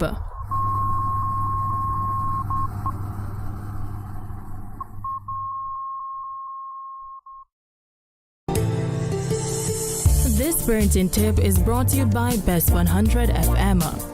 Explain your rules and decisions. Good parents have expectations that they want their child to live up to. Generally, parents over-explain to young children and under-explain to adolescents. What is obvious to you may not be evident to a 12-year-old. This parenting tip was brought to you by Bess100 FM, giving you the better vibe.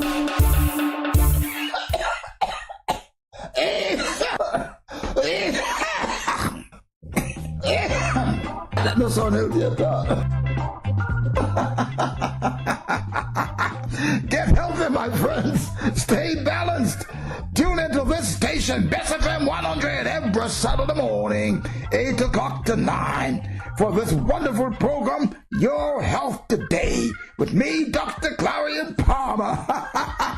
Yes, get healthy, get healthy, get healthy. Stay balanced. Bess FM-100, Saturday morning, 8 o'clock, with me, Dr. P. Get healthy. Veg & Printers for all your printing needs. We specialize in calendars, flyers, brochures, and more. Call us today at 968-7506. That's 968-7506. Or visit us at 4 East Bloomsbury Road, off Hagley Park Road. Veg & Printers, your best choice in printing.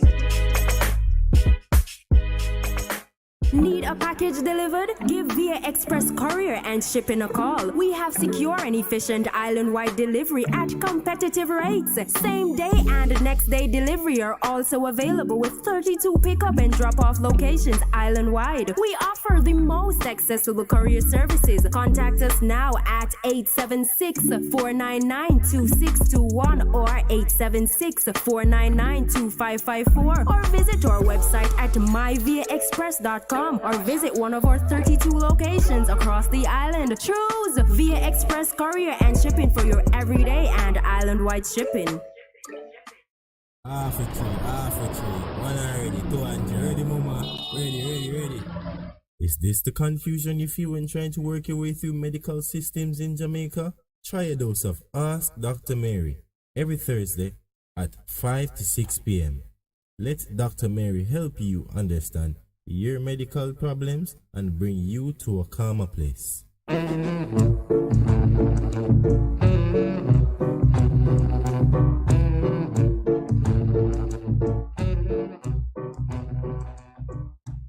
Ulcer Shield is an all-natural herbal product that will fight internal ulcers, acid reflux, leaky gut, irritable bowel syndrome, and bacterial overload. Put 1 teaspoon of Ulcer Shield daily in your favorite juice or tea and watch the improvement in the health of your gut. Get your Ulcer Shield today at Hapco Herbs and Extracts. Call 876-540-8871. That's 876-540-8871.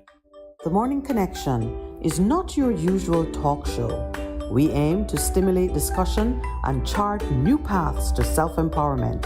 So please join us, Minett and Percy, on The Morning Connection, Mondays to Thursdays, 6 a.m. to 10 a.m. on Bess100 FM. A difference you can hear, a difference you can feel.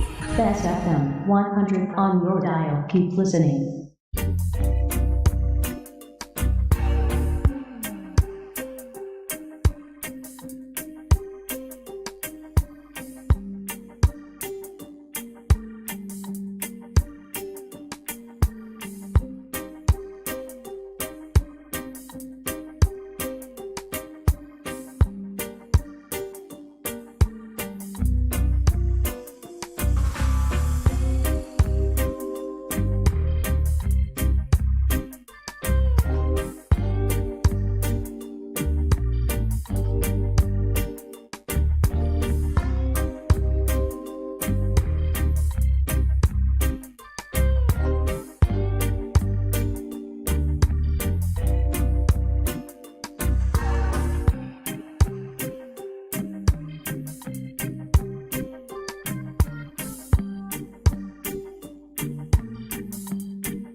Welcome back to the Morning Connection, even as we continue to look at the issues we were talking about, SSL, and outlining what has happened to that 8-year-old lady. Wow. That's about confidence. That's about trust. That's about leadership. What do you think? You're echoing some of my words. Yes, I'm echoing your words. Trust. I'm the one who's being trust. Talked about leadership. No, I had asked you whether or not what we see happening in the banks overseas would have an impact locally. And from there, accepting out of the discussion that it generated, accepting that anything which shakes the confidence of the investing public in either the decision-making capabilities of the sector or the, so there's fiscal prudence, but there's also just the integrity. Who's stealing what? And this lady's story is one that ought to disturb people at the highest level or the deepest level, however you want to put it. At 80 years old, your cash needs to be within easy reach, because the kind of events that will happen at that time of your life, if you have a medical crisis, you can't borrow money to go fix it, because who's lending to 80-year-olds these days? Also, most things that happen to you would be of an emergency nature. And emergencies, by their very definition, require quick response. Did I tell you I went to a funeral and I saw a 90-year-old gentleman driving a car? No, you didn't tell me. Yeah, and I said, he says, oh, I'm 90. You what? 90, he was driving and... So you believed him? Did he look 90? I look 90, look more like 60, but then... The man say, man, 90. I hope he's a listener and he's saying, I fooled the pastor. No, but I was just amazed, and it was a funeral of my friend. She was 60 and her father had passed. And he was saying, I'm the only remaining brother now. And he come to his nieces. You know, and I'm going, wow. 90 and still driving. That ought to be illegal. No, but if you hey, I'm just being... No, but if you go to the States in certain parts, like in Florida, you where... can't renew your license in some parts. Oh, yeah, but they're and they're driving, this them driving. 90 is the average age. Come out on the road! Who's going to complain? The other 90-year-old who's driving at the same pace? No, that is... anyway. Yeah. At a certain age, you need to be very confident about where your cash is. So like right now, you would say then everybody over maybe 70 is busy calling the bank and trying to ascertain what's really going on. And some of them may actually move the money. We're going to talk about what happens when they move the money now, because transfer and redistribution of wealth takes place in that space. You think that is a part of that the Lord says is righteous and then transfer wealth. Well, you think that will happen? Yeah, there's some of it because some of the people whose money flew away, yeah, it is a divine transfer. But I don't think that fits, foursquare in that promise, because if we look at how God does things, the land over there is yours, but it is only available to you when the sins of the current occupants reach full measure. But even so, you have to dispossess them. So you have to go and take it out. Yeah. So I don't think Miss Panton's defense is going to be that the Lord told her that money over there in the account you need to dispossess. So it doesn't. When the Lord is redistributing wealth and so on, because of the evil or something. because the one who has it, the Amorites, has now lost their entitlement to it. You have to go over there and behave righteously in taking it, even if your righteous behavior involves war, acts of aggression. Okay, interesting. I don't think it's not a Robin Hood mentality where you rob from the poor to give to the rich, but in order to do it, you knock the man over his head and grab him purse. Well, what happens when government does that? Equally wrong. Yeah. Equally wrong. People. State, that's abuse. That would be abuse of the state power. So, and we call it corruption. When government or public officers use the public office and abuse the trust given to them and manhandle the authority that we give them and take from us. No, they can't call it redistribution of wealth. Are you talking about corruption? Thievery. Somebody told me an incident right here in Jamaica where somebody was bringing in a product for many, many years, was doing well. And then all of a sudden, customs approach him and say, you have all the breaches. But, I've been doing this for years. I've been doing this for years. And he was going through. And then because he couldn't import, guess what happened? Somebody else came in and took the market. And I said, that sound kind of fishy. Orchestrated. Like, come and say, them and lock up the man place. And they said, but I've been complying with all of the things. You're just trying to make me say carousel. It could be, Yeah, because there are times when state action is taken to create a vacuum for another man to fill. Yeah, and that's corrupt. You didn't die. You were murdered so somebody can get your job. And because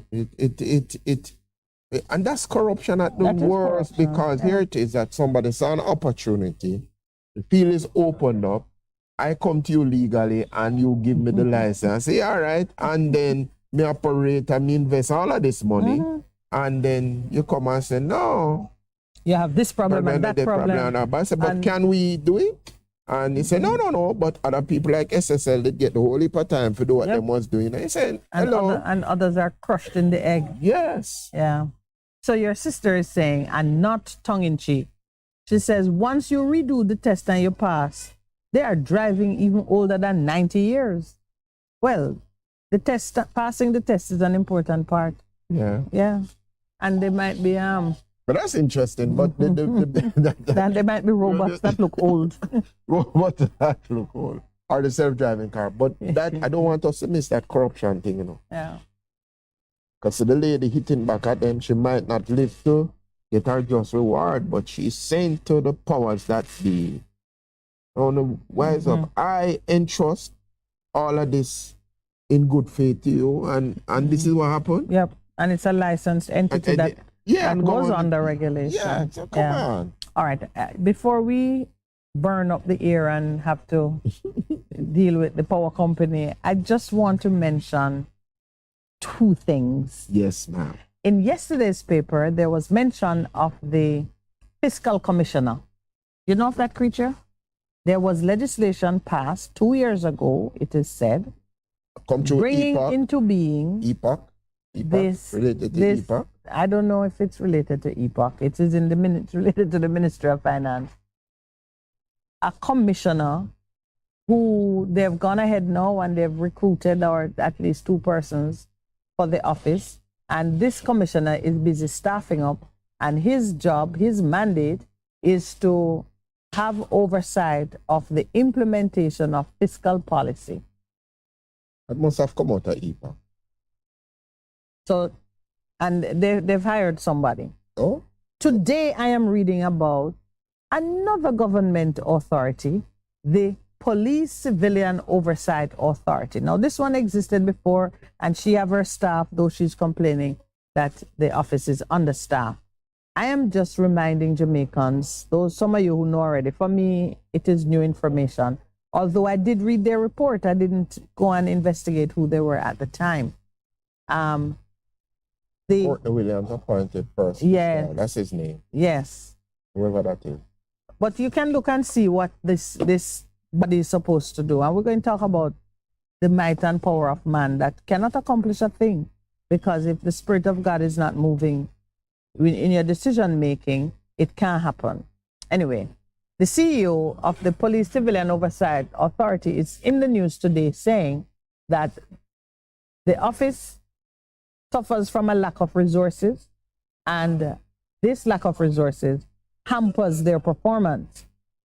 This office is supposed to monitor the implementation of the policy relating to the police force and auxiliaries against international standards. So somebody, what we would call that person, an internal auditor. Somebody has the job to audit the implementation of policy.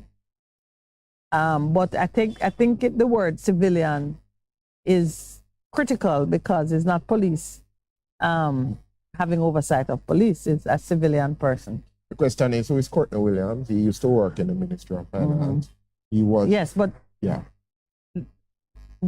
We can investigate and have an understanding who it is. Not voting next weekend. Yeah, we're going to look at why we need a fiscal commissioner. Here's what I'm seeing, Percy.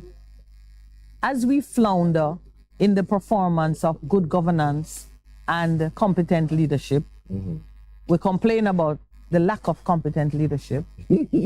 Our government or managers are creating more and more oversight officers. You don't see that is what is happening. We have in a top-heavy civil service without nothing really happening at the bottom. So and that is, and you know what has happened in Jamaica? Yeah.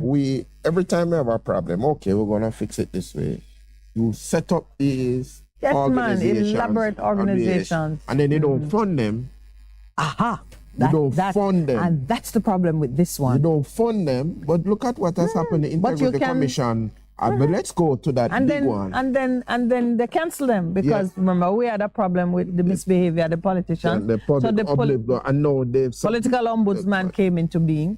Then she went, the holder of the office, I shouldn't say she, the holder of the office caused offense. Yes. Contract not renewed. And the next thing is, let's make the position redundant. Let it become subsumed in the electoral office of Jamaica. Finish with that. Oh, but you remember we have a public defender. Brace yourself.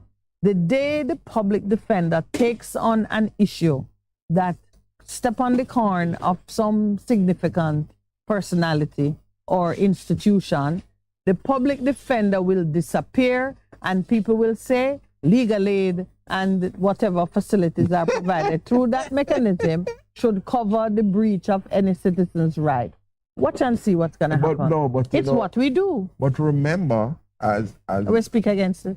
Yes, but remember, Peter Espiu, some commentators have said, hello, like with the Integrity Commission. Remember the whole thing, you set them up, you don't give them teeth to do what they must do. And remember, in our submission to them, it says, there are things that you can do to do it. And one of the things they were saying, give a job description. You remember that? Yes, yeah. And then they go give job description. One side sign it, one side didn't sign it. This is the code of conduct. They issued the code of conduct.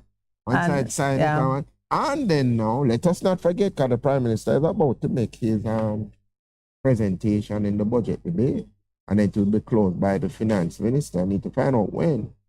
He is making a presentation to the nation in terms of budget debate, and the Prime Minister, as for often, always come with all these goodies. But the goodies become bitter in your mouth when hanging over your head.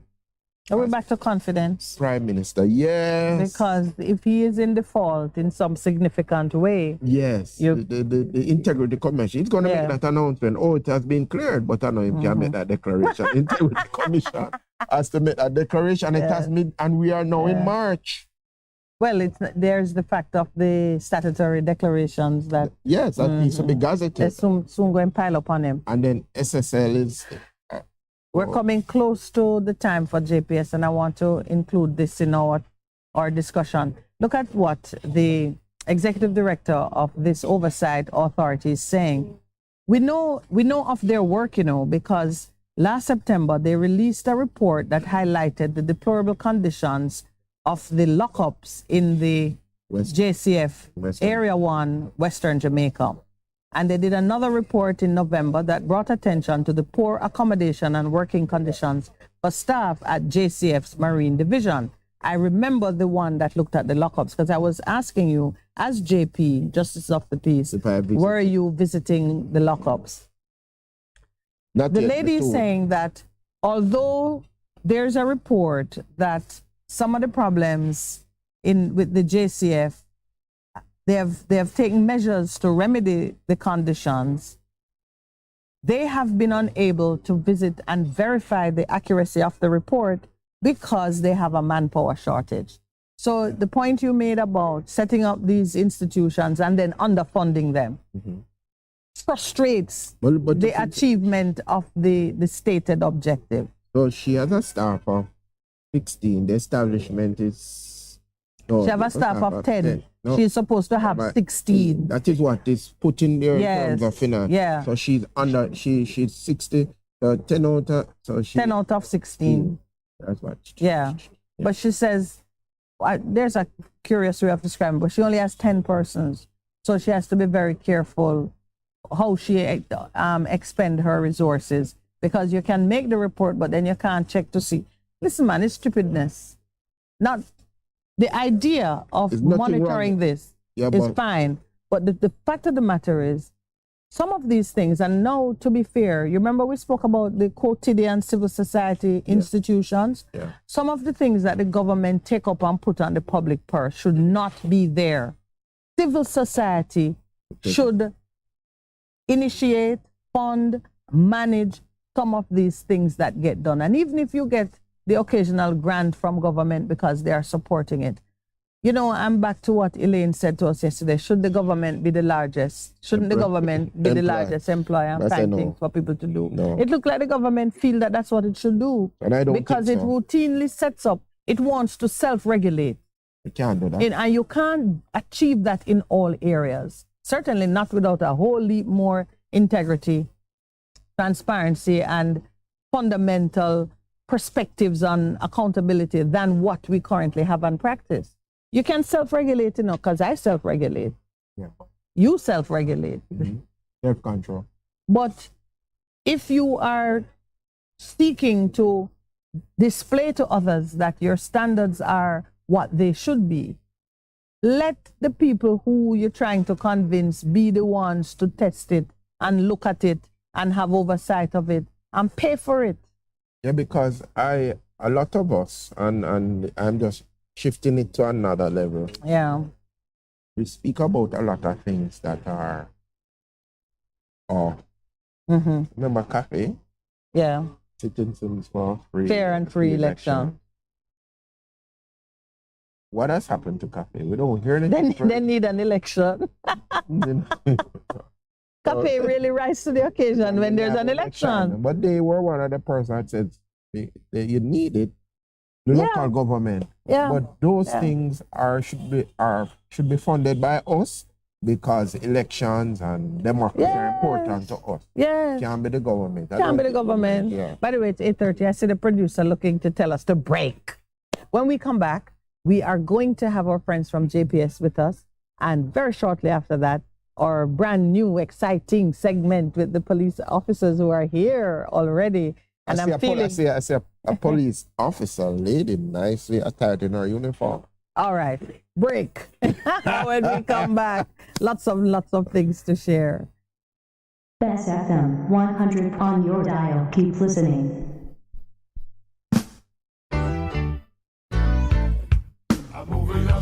Bess100 FM presents the Mature and Moving Up Show with Lascelles Butch Chen on Thursdays from 6 to 9 p.m.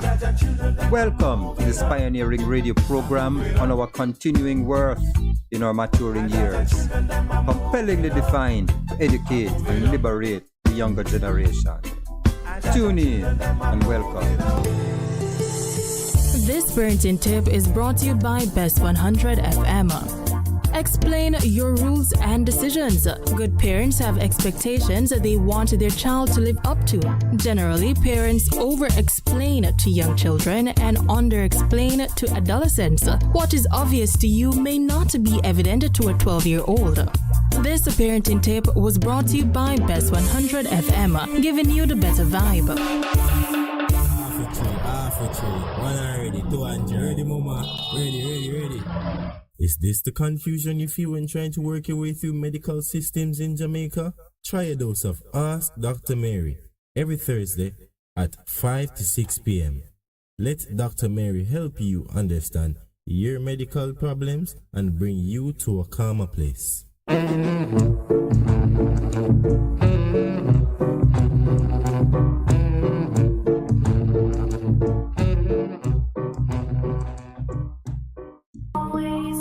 What should a taxi service do for you? On-time taxi service is more than just a ride to the other side of town. They offer clean and spacious vehicles, reliable service, and promise to always look out for their customers. They'll come when you call and take you where you want to go on time. From anywhere at all. You can call us at 926-3866. We are something special on the road. Veg Printers for all your printing needs. We specialize in calendars, flyers, brochures, and more. Call us today at 968-7506. That's 968-7506. Or visit us at 4 East Bloomsbury Road, off Hagley Park Road. Veg Printers, your best choice in printing. The Morning Connection is not your usual talk show. We aim to stimulate discussion and chart new paths to self-empowerment.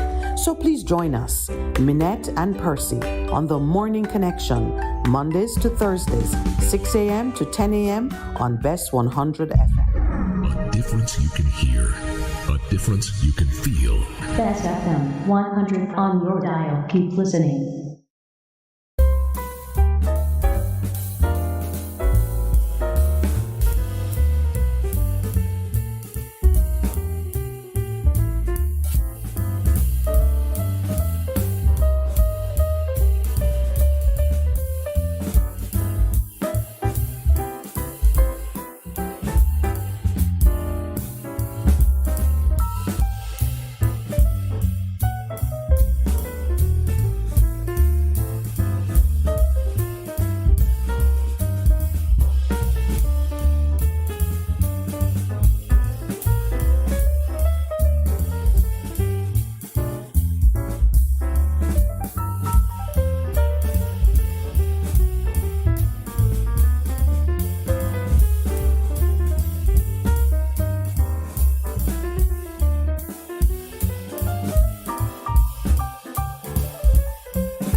Good morning. Welcome back to the Morning Connection. And now we are joined with our good friend from the Jamaica Public Service. He's called the Unicorn by my beloved Minett, Mr. Shamar.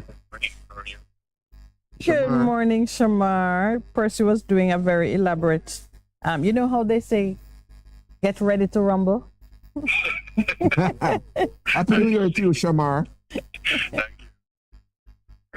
Oh, yes, because Percy wasn't here on Thursday. Yes. Well, it was my pleasure. There are three things on the topic for us, three topics for us this morning. But just to remind our listeners, because, you know, there are new listeners every day, just to remind them who you are and the portfolio that you carry in your company. Sure. My name is Shamar Harrison. I'm a corporate communications assistant at JPS. So that involves supporting the communication in a range of ways. So assisting with written communications, media releases, such as this, and ensuring that where customer education is concerned, our customers are aware of what we're doing as much as possible in a way that can benefit them. And I see it involves a number of things, but it's really to ensure customers have all the information that they need. And I see that there are some important things going on right in your field too, in the area of the customer service and the communications with your how businesses can contact JPS. I see you have some new things going on. Yes. One of those is the upgraded phone system, voice response. So when you call the toll-free number, the system that you may hear, or the one that you use to make payments, if you're doing that on the telephone, that system, we have recently upgraded it. So one of the main new features, when you call, if you're calling from the telephone number that's on your account, then you will be provided with particular information about your account without speaking to an agent. So you call, that you'll be provided with particular details up front without needing to speak with an agent. And some of the details you get would be your bill balance, your due date. If you've been disconnected, for example, you'd get details on how to get reconnected.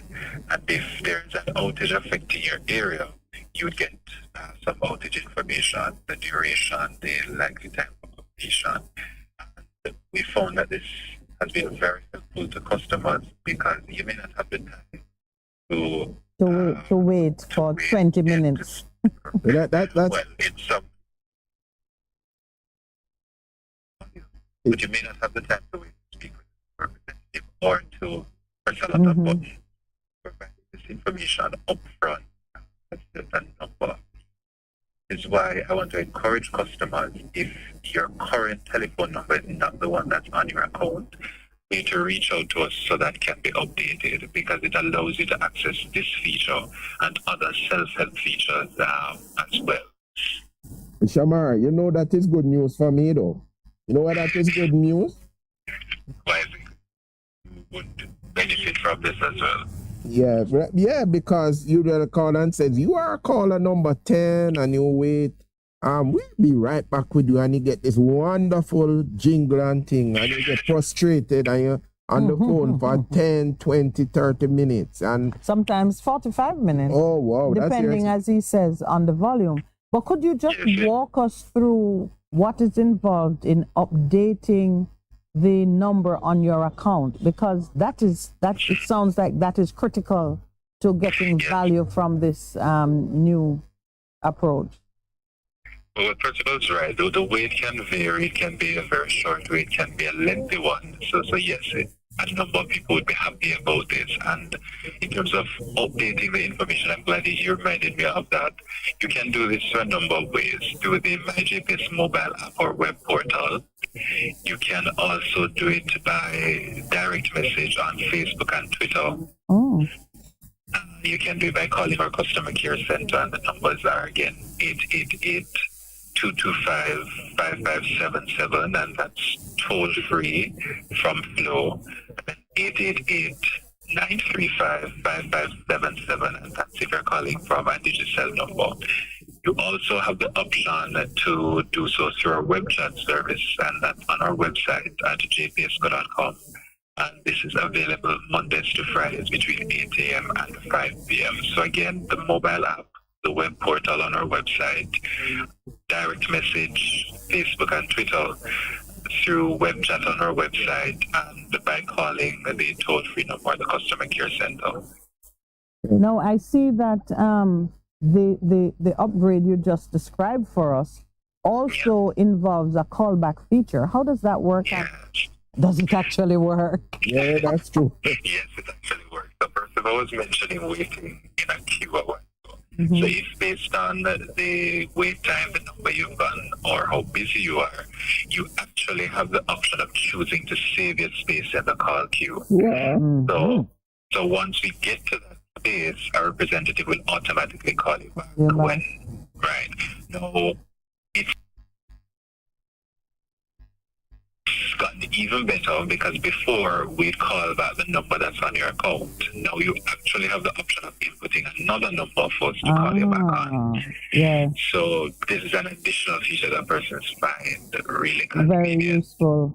Man, I applaud you for that one, because the horror of waiting isn't just the wait, because you can do other things. The frustration. It is that if you give up, you lose your space. Because I've had to hang up and call back. Yeah, that is. You know, we have done digital literacy programs on Thursday mornings, and this, I would say, what you just described is a very useful application, using the technology to make life truly easier. But customers are only going to benefit from it if they are comfortable with it, with the technology. So Shamar, let me say this to you. So my mother, who is in her 80s or in them 70s, and they're having a problem with their JPS, so they can call and the voice response, and it is clearly articulated so they can follow the instructions. If they don't have the time, they can call. All right, can you call me back at this number? And you are saying it is guaranteed that somebody will call them back at an appropriate time so they can deal with their business. Yeah, but it's not even just at an appropriate time. It's once we get to the spot you were, our representative is going to call you back at that point. They'll see your message waiting in your spot. Okay. And just call you back at any number you give. That would have been the one that we call you back.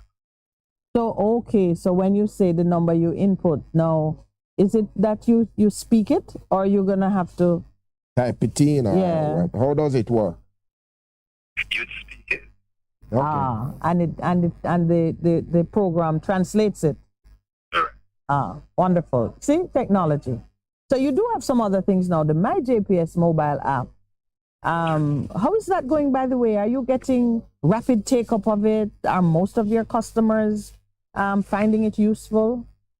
Yes, more than 50% of our customers are actually registered, or they've signed up on the mobile app.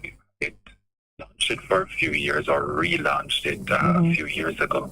And one of the main reasons it's been as successful as it's been is that you can conduct most of the businesses that you would with us, whether in an office or on another platform.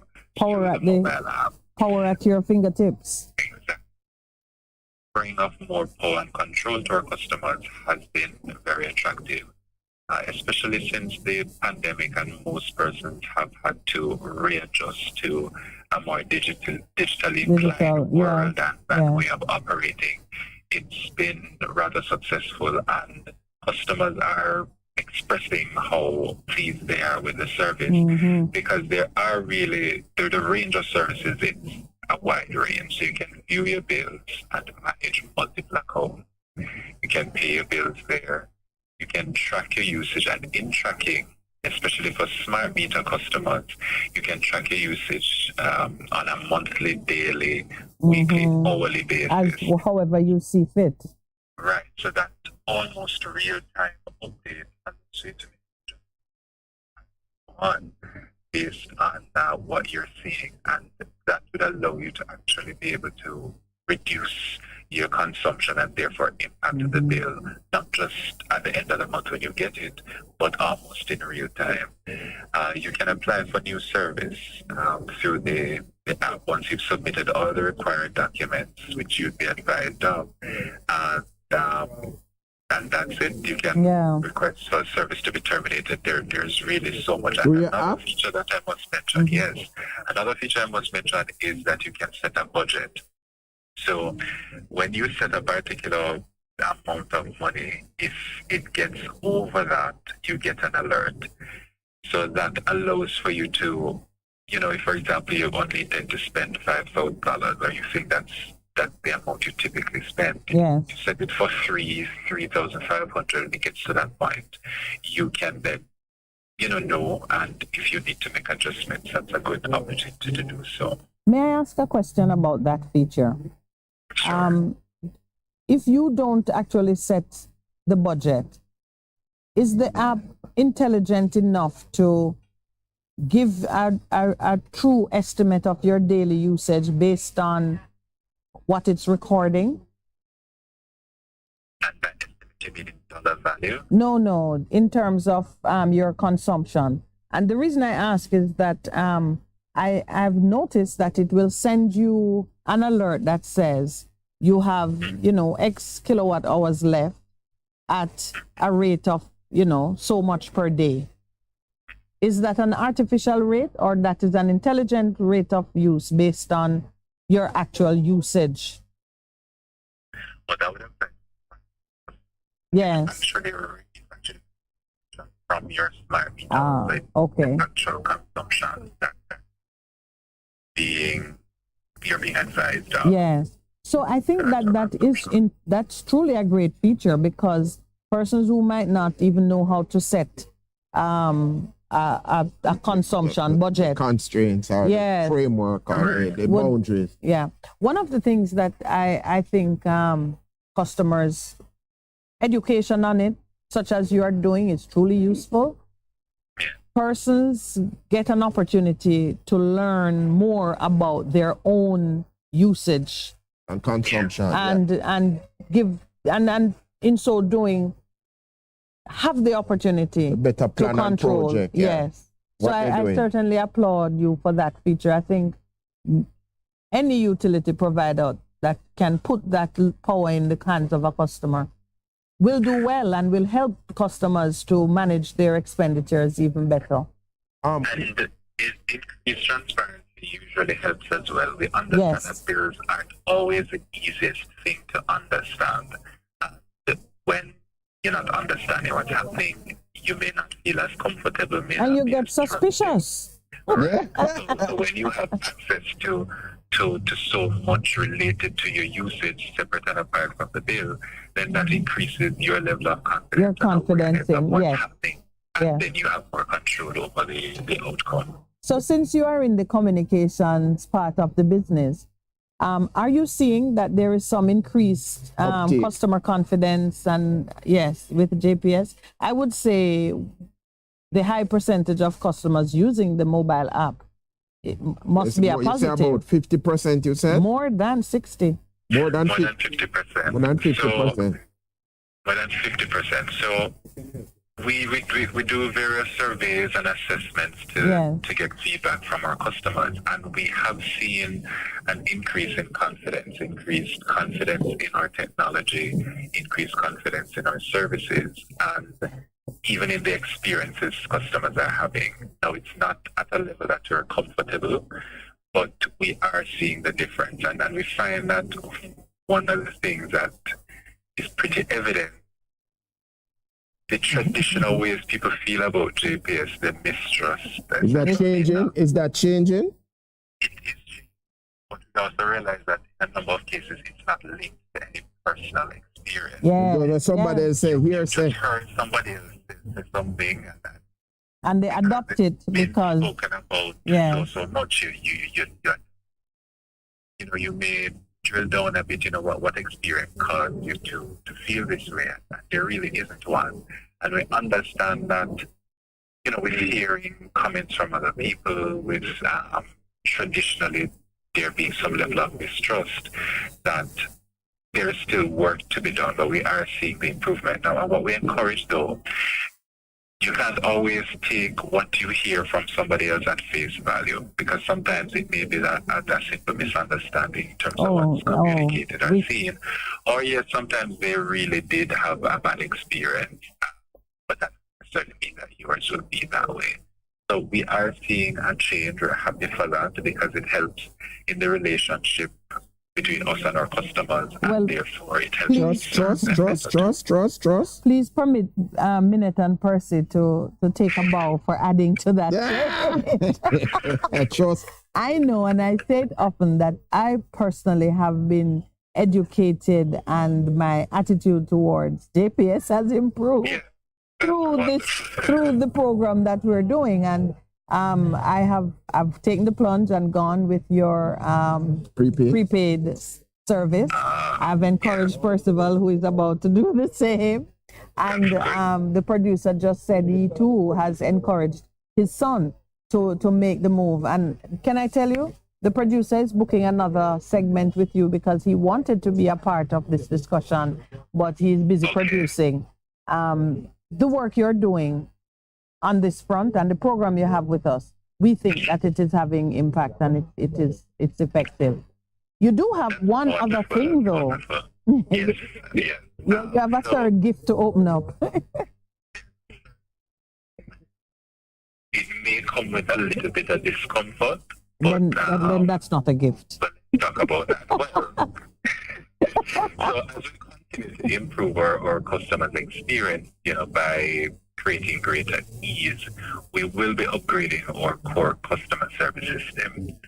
We'll be doing this between April 6th and April 11th. So we mentioned the increased digitalization that we've been undergoing over the last few years, and this upgrade will allow us to do even more.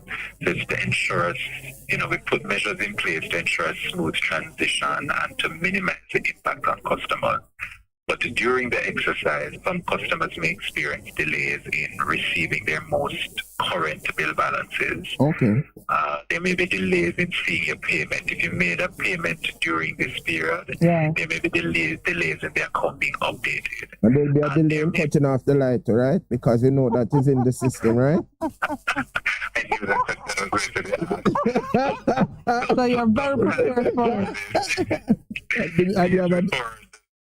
Upgrade actually starts, we will stop disconnecting. Oh, wow. So because we understand that, the instructions that payment may be delayed in terms of being updated as well, days before we'll stop disconnecting. So that's the gift.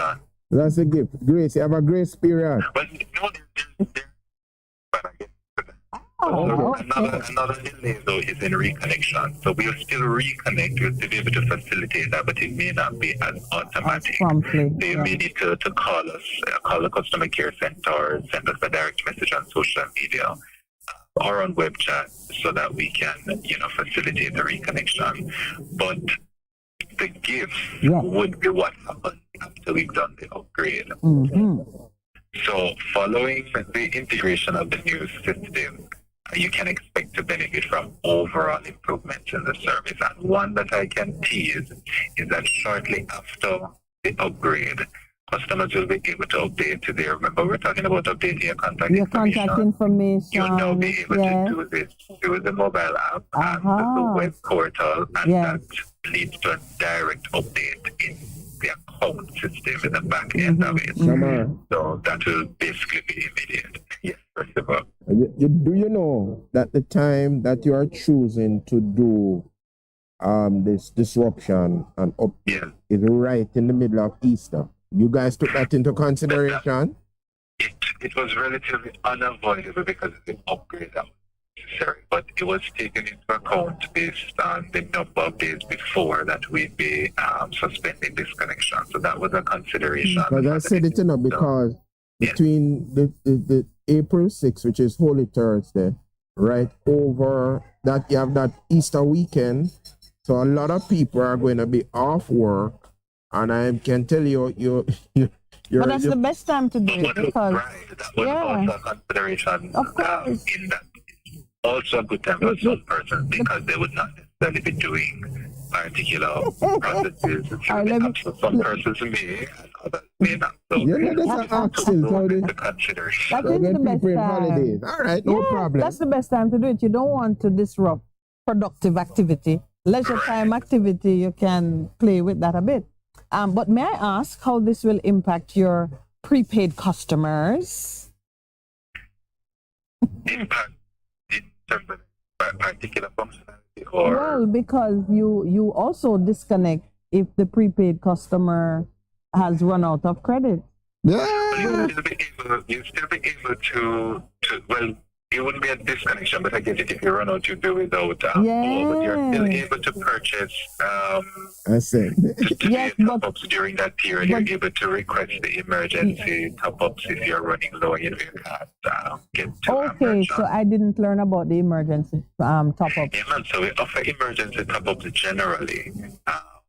You can get a maximum number during a specific period of time. If you know you're running low, you can get to a merchant. So that will still be available, and special consideration would be given, for okay, maybe I'll since we have 4 minutes to go and you need to do your wrap up, I may call you separately to be educated on the emergency top up because I drove around the city trying to find a merchant to top up. They had the decal, but they didn't actually have the system going.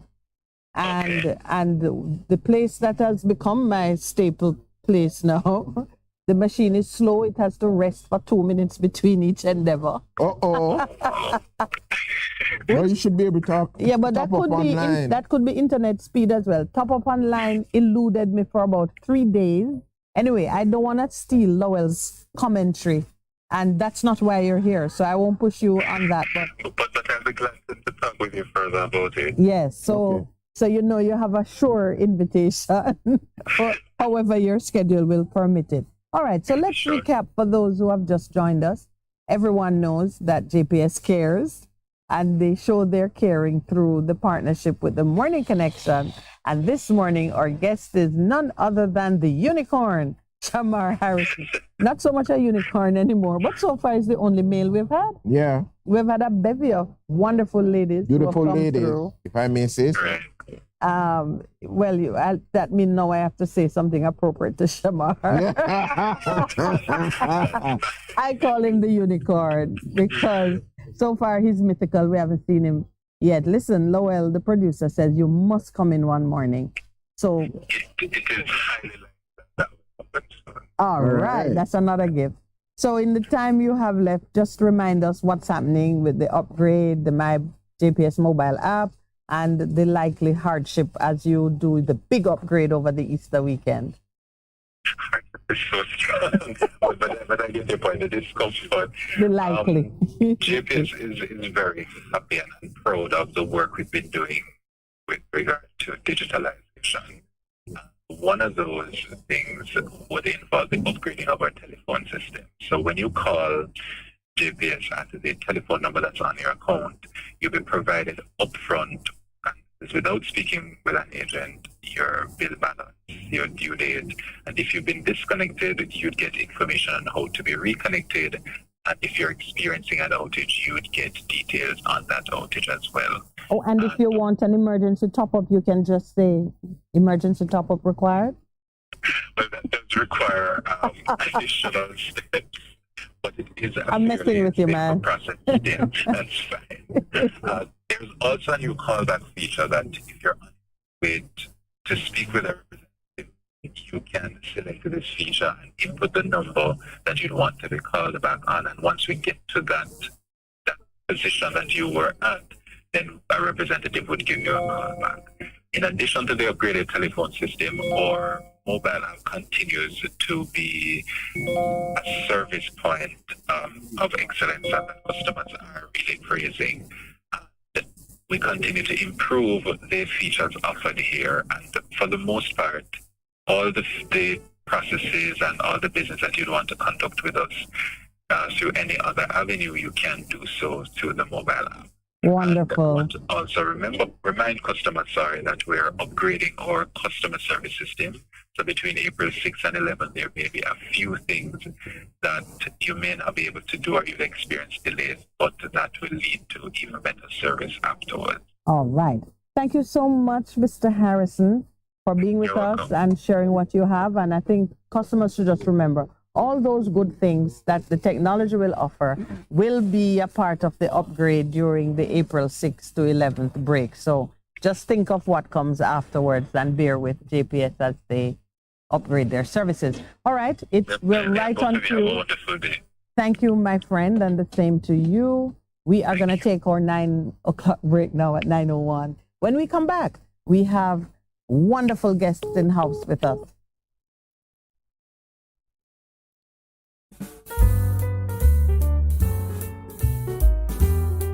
Bess FM 100 on your dial. Keep listening. You're simply the best. Better than all the rest. Better than anyone. Anyone I ever met. You're simply the best. Bess FM 100 on your dial. Keep listening. Bess100 FM, broadcasting live in all 14 parishes. Hanover 100.5, 100.9.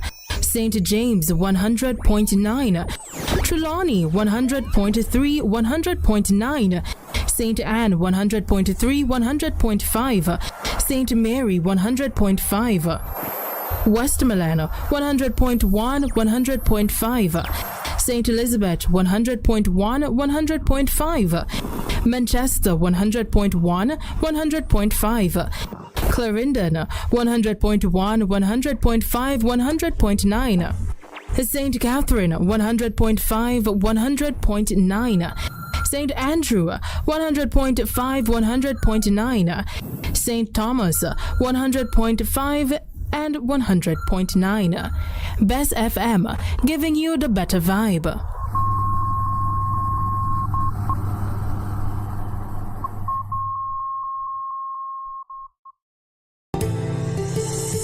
This parenting tip is brought to you by Bess100 FM.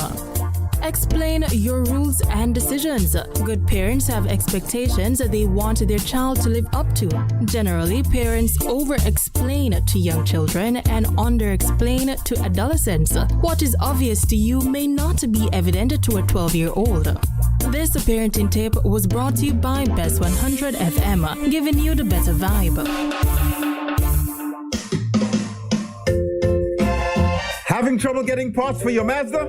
Maljam Auto Parts is your solution.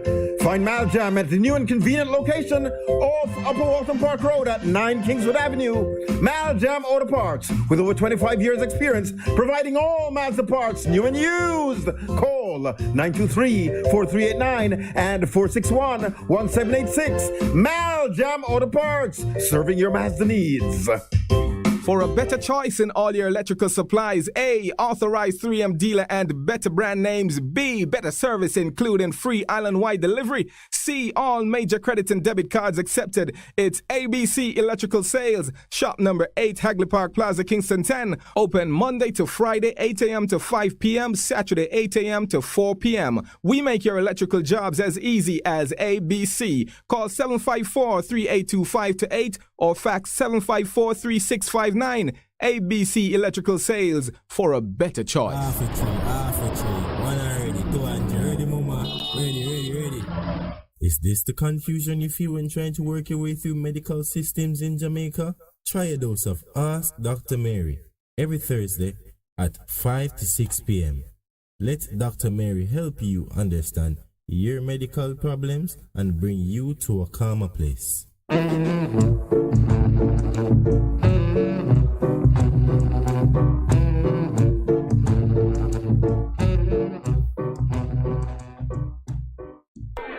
half a tree, one and drive, half a tree. Bossy, how you do I take taxi star? Jano, I want to tell you, say, at 2 months now, my transmission mash up, and I check everybody and can't hear nothing positive. Yeah, hear me? You waste all that time I shop around and never call the experts. Winters Auto have them. Them have over 35 years of experience and them diagnose the problem and get back your transmission brand new. For them service excellent and efficient. Trust me, man. Yeah, hear me? Call them at 929-7040 or go to them at 106 Maxfield Avenue, Kingston 13 and talk directly to the boss. Just tell them I'm me, senior. Wow, you big star. Yeah, man, respect my boss. Yeah, try calling, cause trust me. Waiters Auto Spares and Repairs, good afternoon. Ah, what a relief. What should a taxi service do for you? On-time taxi service is more than just a ride to the other side of town. They offer clean and spacious vehicles, reliable service, and promise to always look out for their customers. They'll come when you call and take you where you want to go on time. At 926-3866. We are something special on the road. Vejan Printers for all your printing needs. We specialize in calendars, flyers, brochures, and more. Call us today at 968-7506. That's 968-7506. Or visit us at 4 East Bloomsbury Road, off Hagley Park Road. Vejan Printers, your best choice in printing. The Morning Connection is not your usual talk show. We aim to stimulate discussion and chart new paths to self-empowerment. So please join us, Minett and Percy, on The Morning Connection, Mondays to Thursdays, 6 a.m. to 10 a.m. on Bess100 FM. A difference you can hear, a difference you can feel. Bess FM 100 on your dial. Keep listening.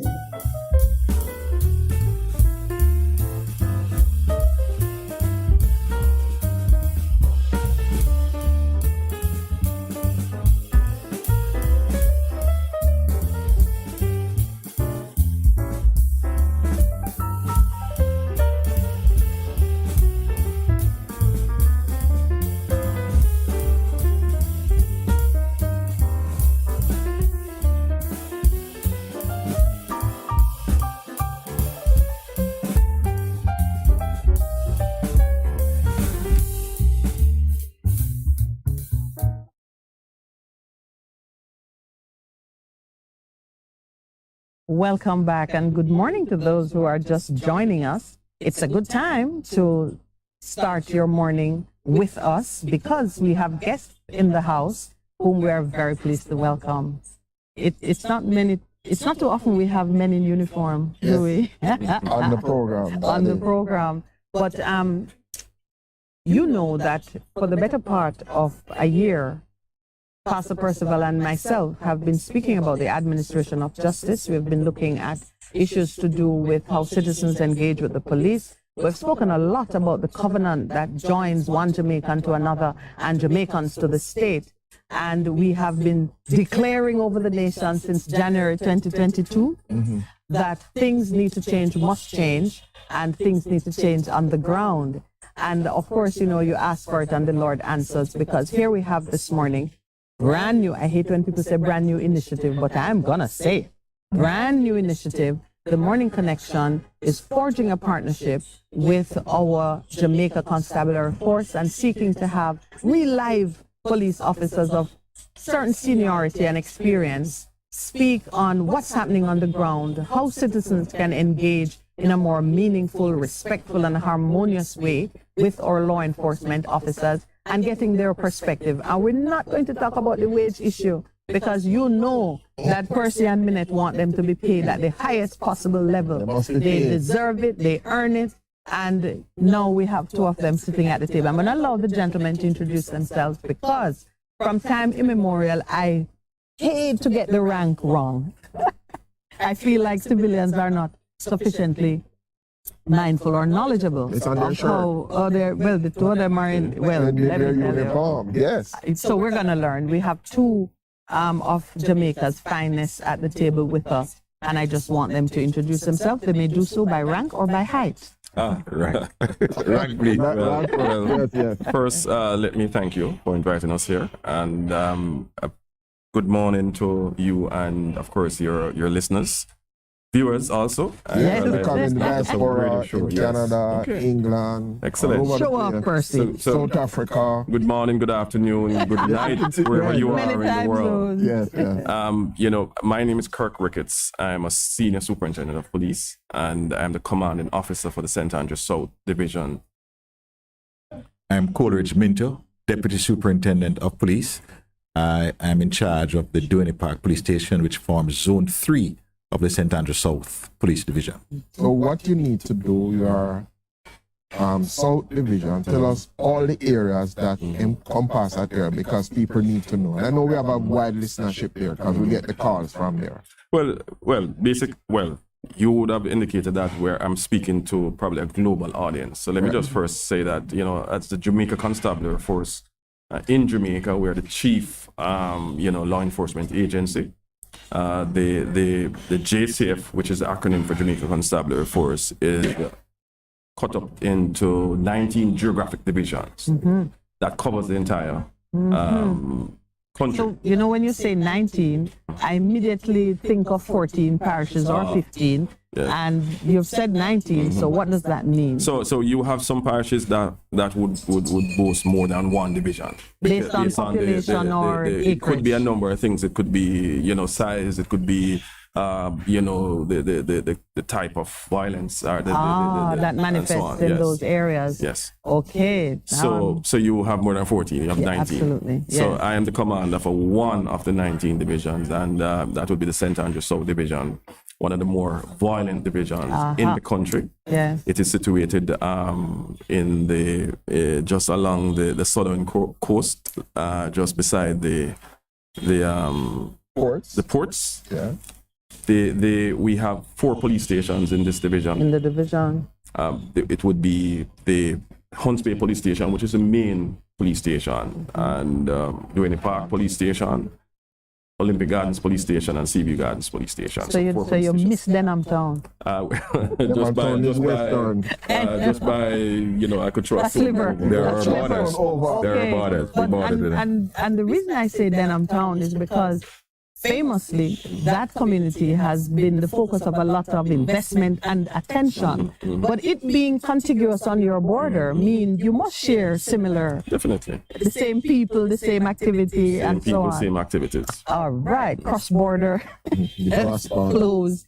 Yeah, so that's the area of Jamaica. Population-wise, would you say 500,000 people, 600,000? Half a million. But let's say in some communities, because if you that mean you have Majestic Gardens, you have Olympic Gardens, you have Riverton City, you have Duane Park, you have Patrick City. So it's perhaps easier to name them by the station area. Right. So if we start over by the furthest end going west of the division, which is Duane Park, then that covers, starting with the border is at Ferry. Yes. And then we have Plantation Heights. Yes. And Majestic Gardens, Callaloo Mews. Right. And then we have New Haven, Sherlock, part of Queen Hill, part of Red Hills. So that's coming your up, station. That's my station. Marvelly, Meadowbrook, Jewsland, and so that covers that. You come across to Olympic Gardens now. Everything with inside Olympic Gardens, that major corridor. Yes. And then we're talking about Bay Farm Road, Waterhouse. See, even I know some of those names. And as you said, perhaps like me, you are visualizing or recalling the kinds of behaviors, antisocial behaviors, for want of a better word, which you find in your area of the division. Right. Statistically, what does the activity in your division represent to the overall picture of crime and violence in Jamaica? Over the years, St. Andrews South would be one of the leaders in violence for the country. Of the 19 divisions, we're normally within the top 3. In most years, we're actually leading.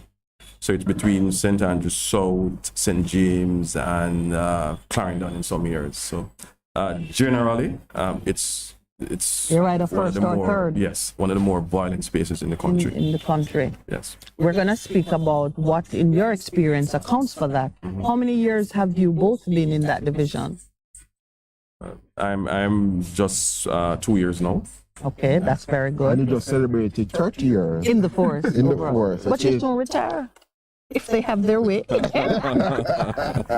and those who are only listening, just know that this commanding officer is even more useful than I am. Yes. With 30 years under his belt. Congratulations. Thank you.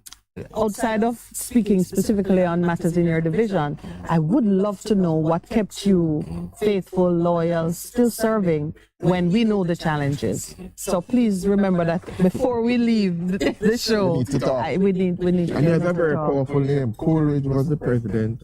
United States.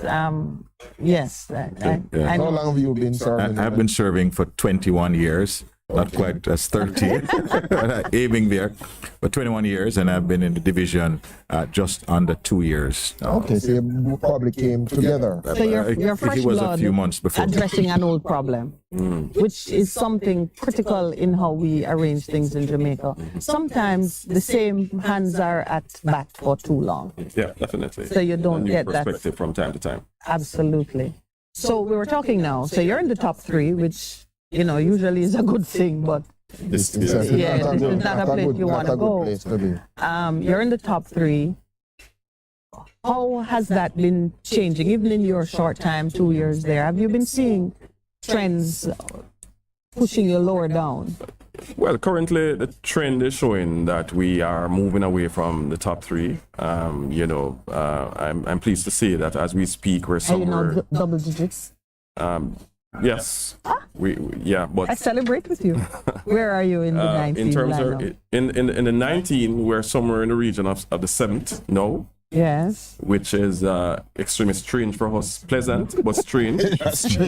And we hope to keep it there and to go even further. Yes, I think in no time at all. After we've done a few shows, you'll be saying 10 and 11 and going down the scale. Yes. To 19. Right. Yes. Like I said, there are those places that until instead of measuring who's the worst, we start measuring who's the best. Yes. And we're turning it around. We declare it, Pastor. Yeah, we declare it. And as I've said, I know the era. You were telling us the places, so you were covering. So we've gone through Duane Park. Olympic now, yes. And then Seaview is Seaview by itself. Seaview Gardens. By itself. Right, and it covers Seaview Gardens, which is a relatively large scheme. It has phase 1, phase 2, and phase 3. And then Riverton, which is next door. So where's Tower Hill? That's in the Olympic Gardens police area. So same division? Same division. Okay. And then Hunts Bay policing area now covers the Majestic Gardens, and it stretches all the way back down to the border where West Kingston is. So we have now the Whitfield Town area and all of Waltham Park coming up borders with West. So where we border with West it's really a road. One side of the road is Kingston West, and then the other side is St. Andrews South. Yeah. And in fact, if you come a little further up Maxfield, there's an area where it borders 3 divisions: St. Andrews Central, St. Andrews South, and Kingston Western. So on all your boundaries are hotspots. They have Western and they have St. Andrews Central. Not all of them, but we do share. So when we go, like over by Duhaney Park, it borders with St. Andrew North. Oh, that's my division. Right.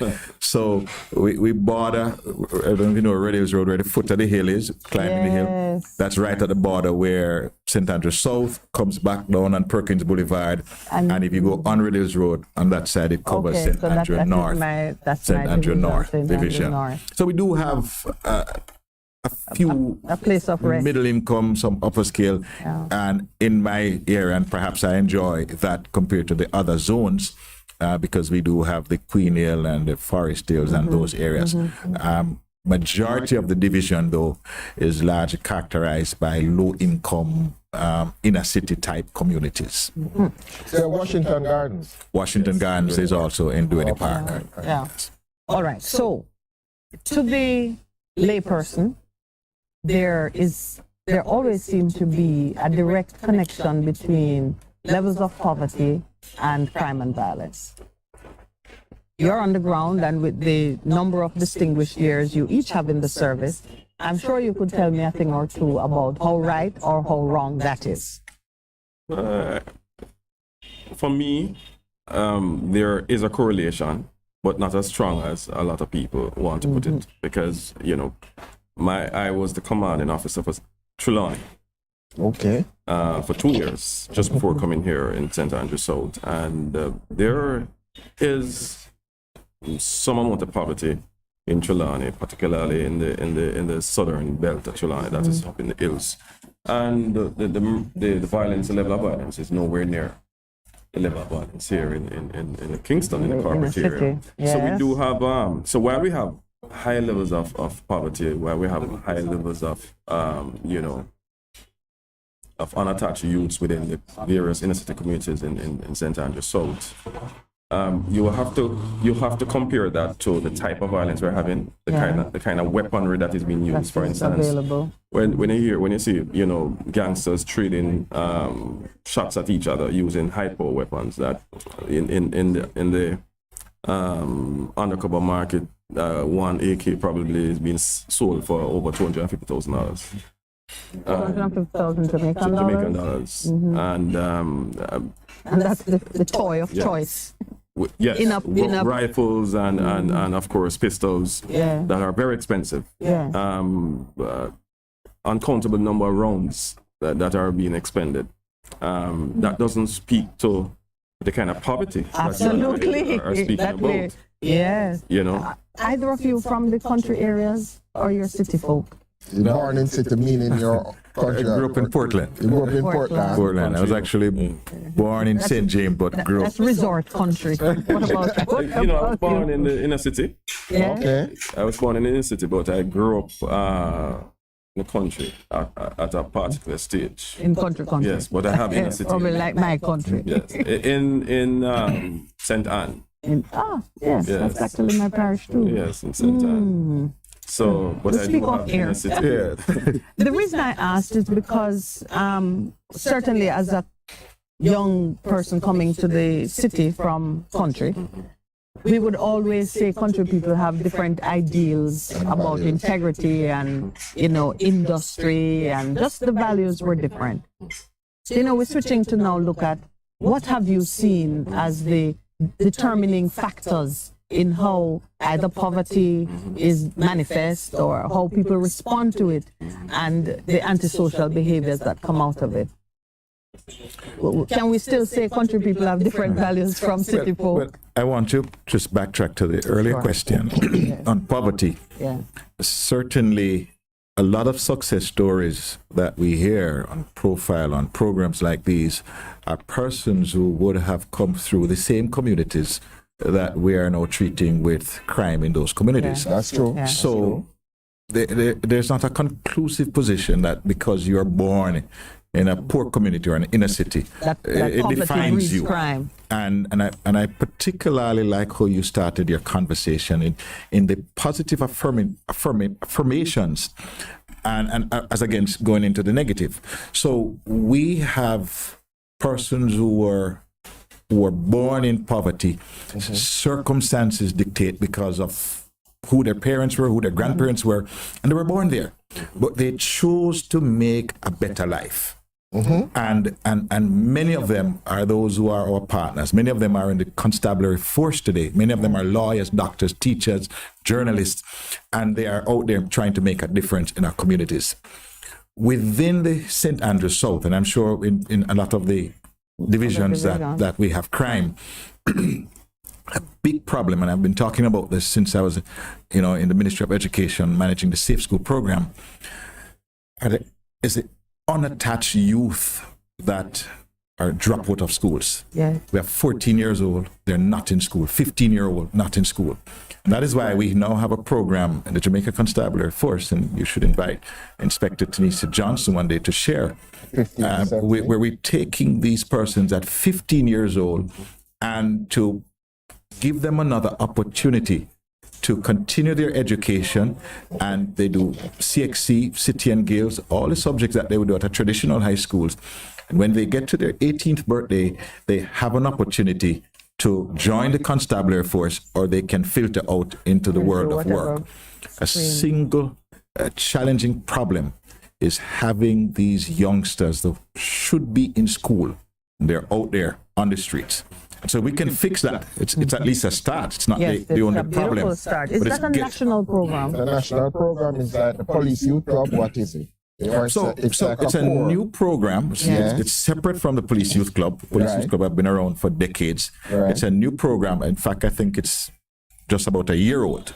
It's operated from the National Police College of Jamaica in Twickenham Park.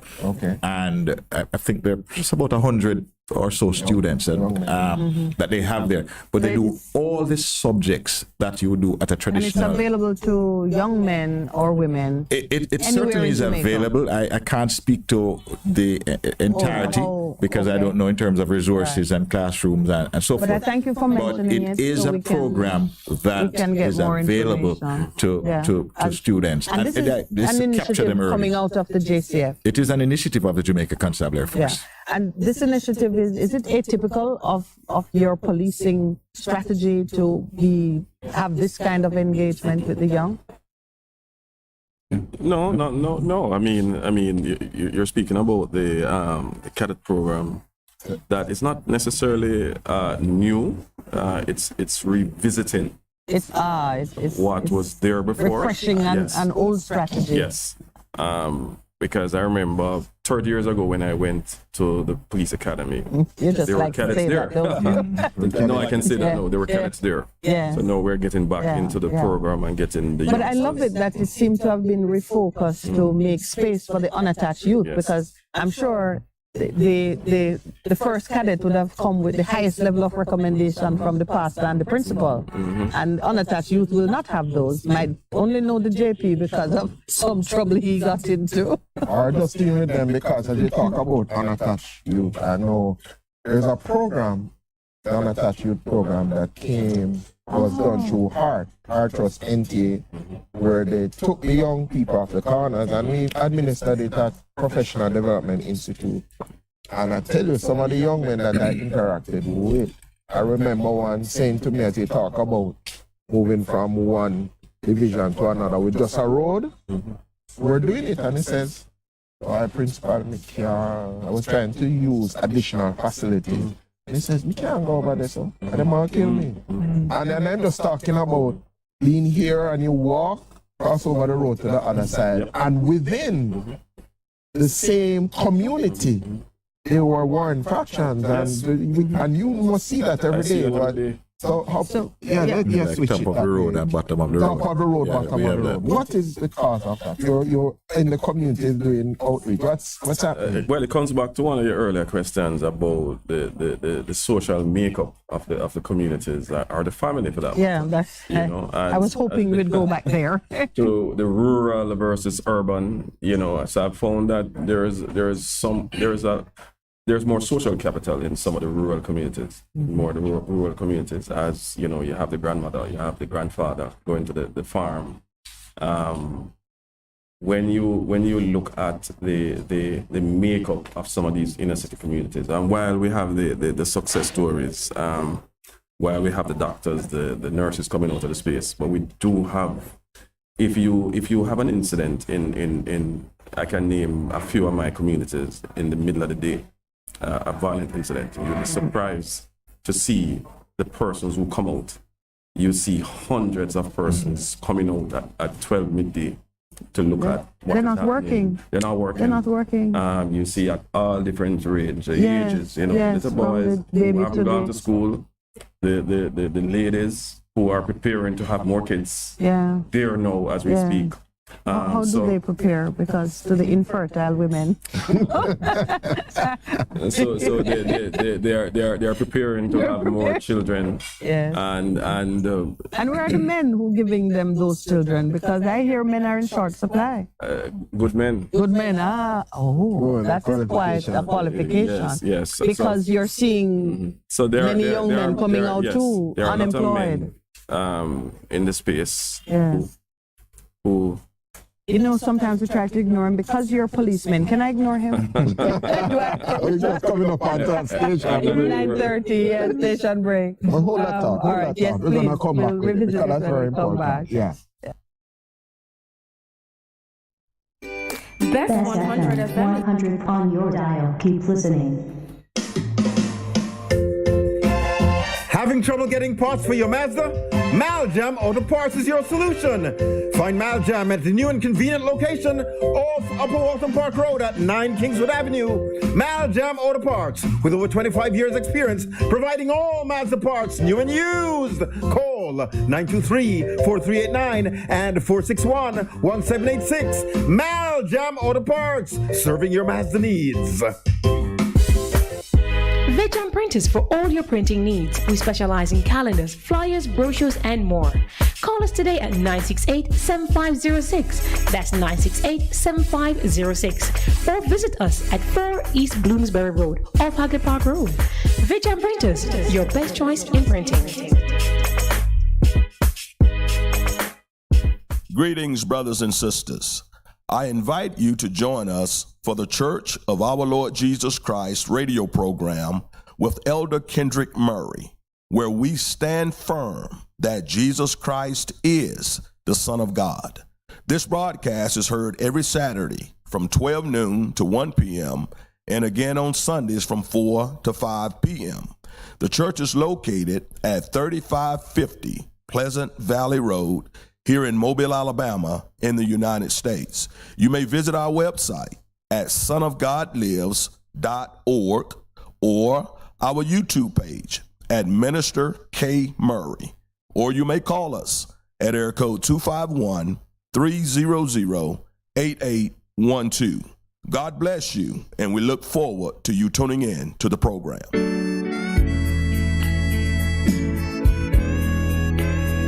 Goodness mercy, it's me again, Lord, your restorer, your game changer. Join me every Saturday morning at 9 a.m. to 10 a.m. and Bess FM-100. It's Apostle Clive Campbell, a.k.a. the Khaki Suit Man, coming to you from 8 to 12 Orange Street, also Richmond District, Mandeville.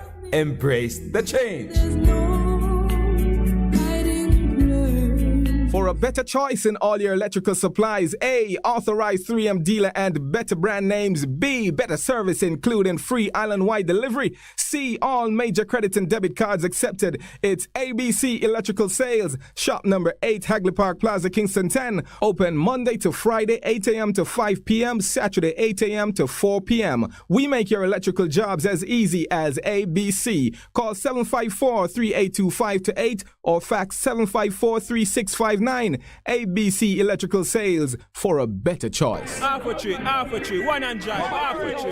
Bossy, how do I take taxi star? Jano, I want to tell you, say, at 2 months now, my transmission mash up, and me check everybody and can't hear nothing positive. Yeah, hear me? Yeah, waste all that time I shop around and never call the experts. Winters Auto have them.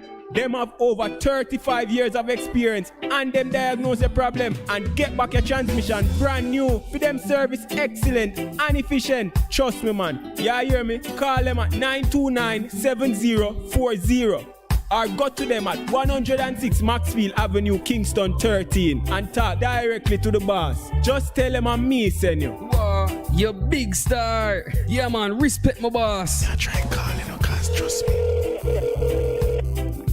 Waiters, Auto Spares and Repairs, good afternoon. Ah, what a relief.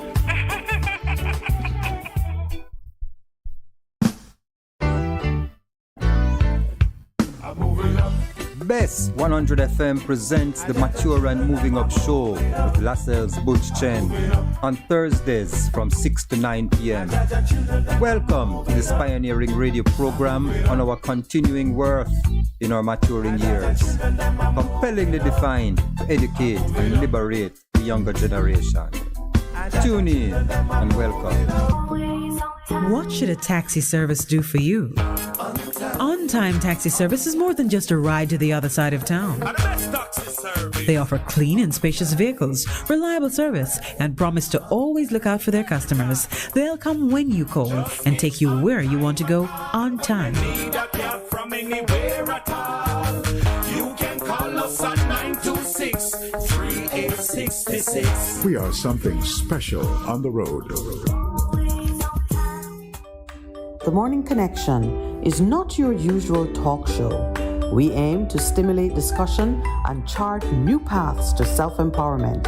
So please join us, Minett and Percy, on The Morning Connection, Mondays to Thursdays, 6 a.m. to 10 a.m. on Bess100 FM. A difference you can hear, a difference you can feel. Bess FM-100 on your dial. Keep listening.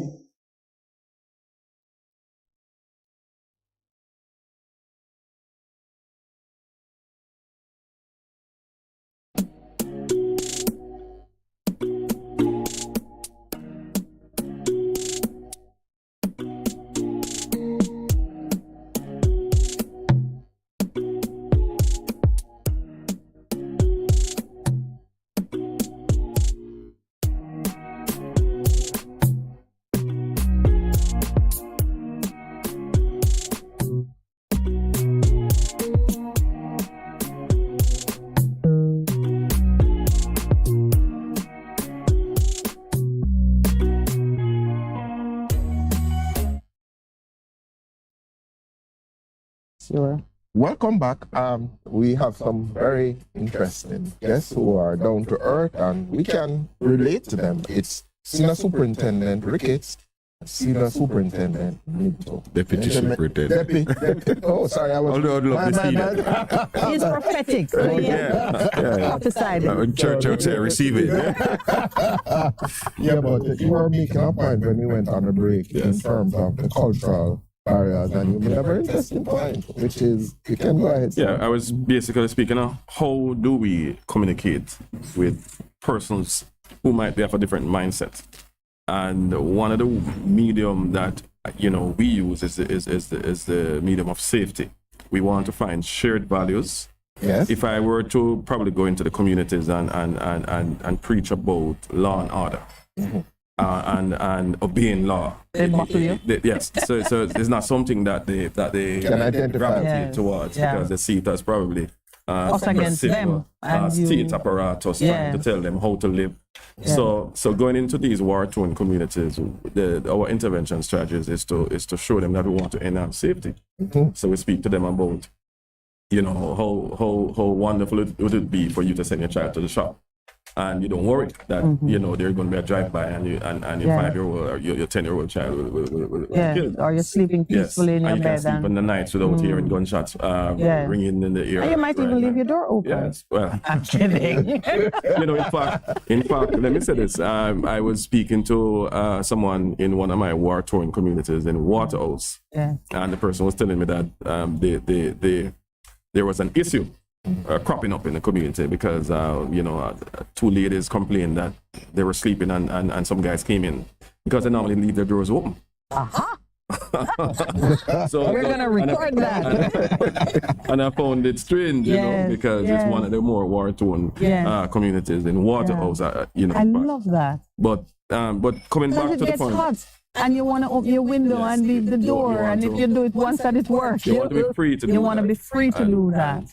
So our communication is to not just to go and to talk about, you must obey the law. Thou shalt not, or but to communicate with them about what is best for all of us in terms of safety, not just community safety, but even police safety. And this is coming off our commissioner's approach to speaking to the citizens in Jamaica, coming out of the public safety and traffic enforcement branch. It was not just to enforce laws, but the term public safety was a way to communicate to the public. That we're all invested in it. Safety. Yes. And not enforcing necessarily just enforcing laws. Yeah. And we had You're actually speaking my language. There you go. I had actually spoken about how they assimilate with this kind of terminology now is that even the gangsters within the community appreciate safety. Because at the end of the day, they want to live and they want to be able to practice commerce also. They want to be able to know that when they walk on the road. Yes, they don't have to carry 1,000 bodyguards and be impeded in their own movement. Naturally so. So would these be the alleged gangsters?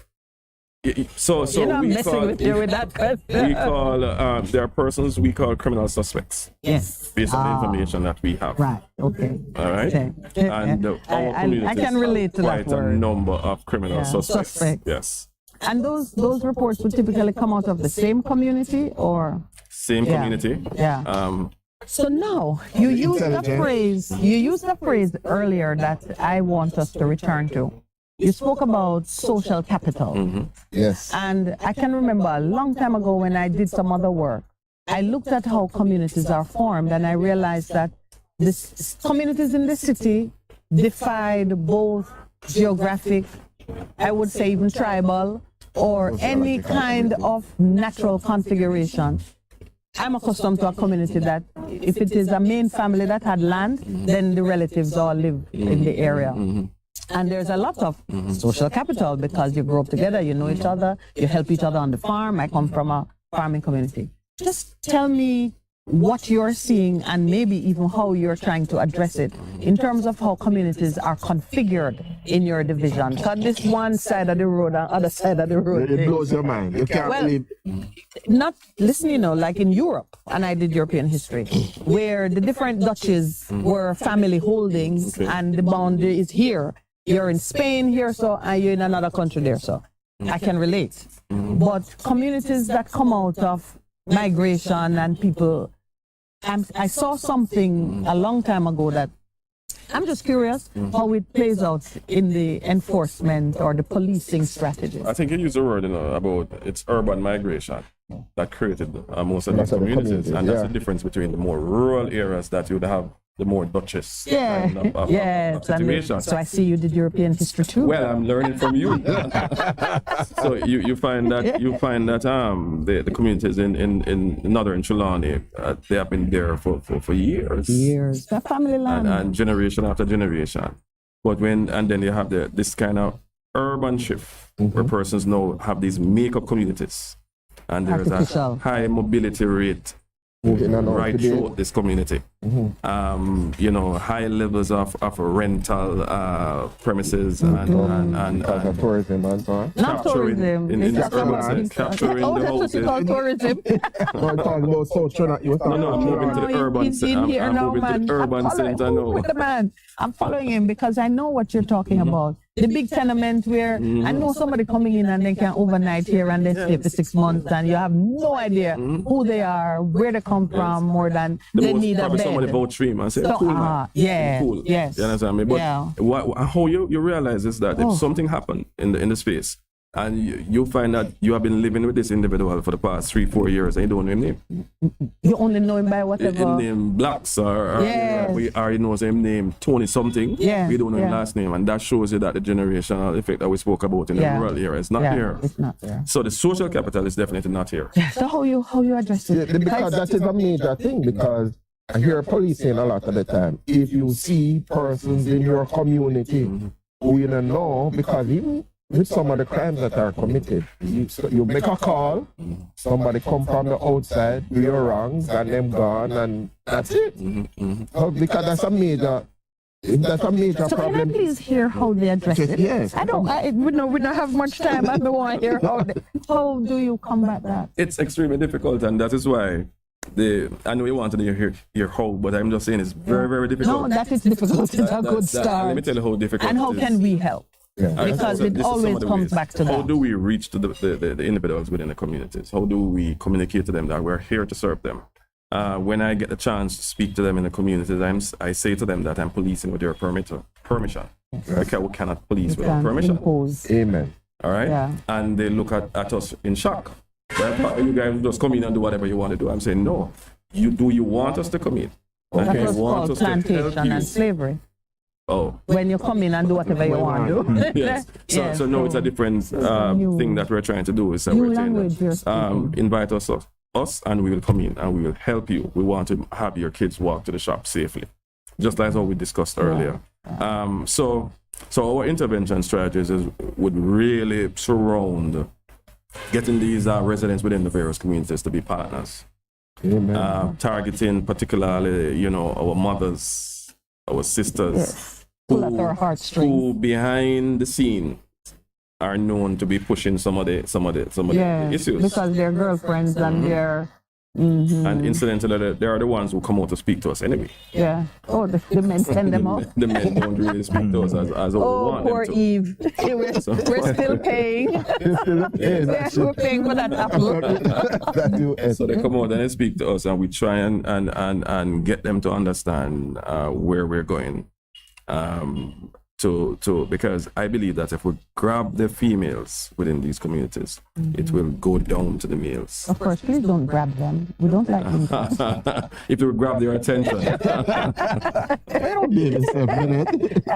men, the officers need to know us quickly. Yes. So the next show, the next time we're together. But that's important. Yes, so you're saying that it is so important to explain to them that we are partners together. It's not like you said, the plantation style, yeah, man. The law and order. Like that thing of safety that you're saying. We are seeking to ensure that the communities are safe. That if the communities are safe for everybody, then crime will go down, all after the things happen that we are talking about will be changed. So you're talking about changing our mindset. Yes. Don't like our language. Yes, it does. So are you two radicals in the force, or there are many of you? Yes. There are many of us. There are many I of wonder how that was received. Many of us. But just how we approach it. Just how. You have some new age thinkers that the other policemen might say, no matter mind these two. I told my commander, I said though, and it's a real, when you think about a geographic location like St. Andrews South, that is recorded to have the most gangs in any division. Than of the 19 divisions. I think the most gangs? 70 plus name gangs with over 50 of them being active. Oh yes, I think you can call them a gang if they give themselves a name. Right. So it's not just you making something up because we're able to go into communities. We were in Tavares Gardens last week, Thursday, and the kind of feedback coming out of the residents from that intervention, we saw perhaps 400 or 500 persons coming at one location just to hear from the police. Yes. And again, we understand culture. If you had just gone in with the policing, but no, we went in with some music, we went in with a live band, the JCF band, we went in with some entertainers, and in between that, so it was an edutainment event. And we were able to reach to them and then hear their feedback. And to hear members say, I've lived there for 40 years and I've never seen this, I've never had this kind of interaction, speaks volume. And so the work is being done. It may not change overnight, but incrementally we are reaching the people in the community. And this strategy that we're using, we're moving from community to community. I think we have over 30 communities that we have on our radar. So that's within the whole division or just your... No, within the division. Okay. So we're moving this kind of intervention into Painland. Right. You don't have to paste it now because I know they have different names. Yeah. So it's traditionally Painland. So Painland was just an affected name? It was never the civic name? Two names, eh? Yeah, but I think a lot of the communities historically had another name and then we sort of formalized names. Rebranded. Right. So you'll find that even over Majestic Gardens had another name, I'm told, before it called Majestic Gardens. Seabright Gardens. Seabright Gardens. So Coburn Pen. So Coburn Pen. We want to use the official names for the communities. Yes, because that adds dignity. It adds dignity to them. Yes. But so we've been rolling out this intervention. We've been increasing our police youth clubs in our schools, again, where youth intervention is a big thing for us in the division. Has to be. And whilst we're going after those who are firing the rifles and the handguns, we're seeking to save those who haven't reached there yet. And so we've been launching police youth clubs in schools. We have been partnering with uniform groups. Later on today, I have a colonel and a major from the Jamaica Combined Cadet Force who will be speaking to us. We're rolling out these into more schools so that the students have options. So they can join the police youth club, they can join Girls Guide, they can go on our cadet program over by the academy, or they may want to join something. But anything to help with the discipline of students that may be lacking in the home. And so we're partnering with a number of agencies. We're talking about conflict. We have rolled out and partnered with the Ministry of Justice. We have the Restorative Justice Centers. There's one in Donny Park Zone. There's one in the Olympic Garden Zone. I think there was one in Greenwich Town. So there are 3 of them in the division.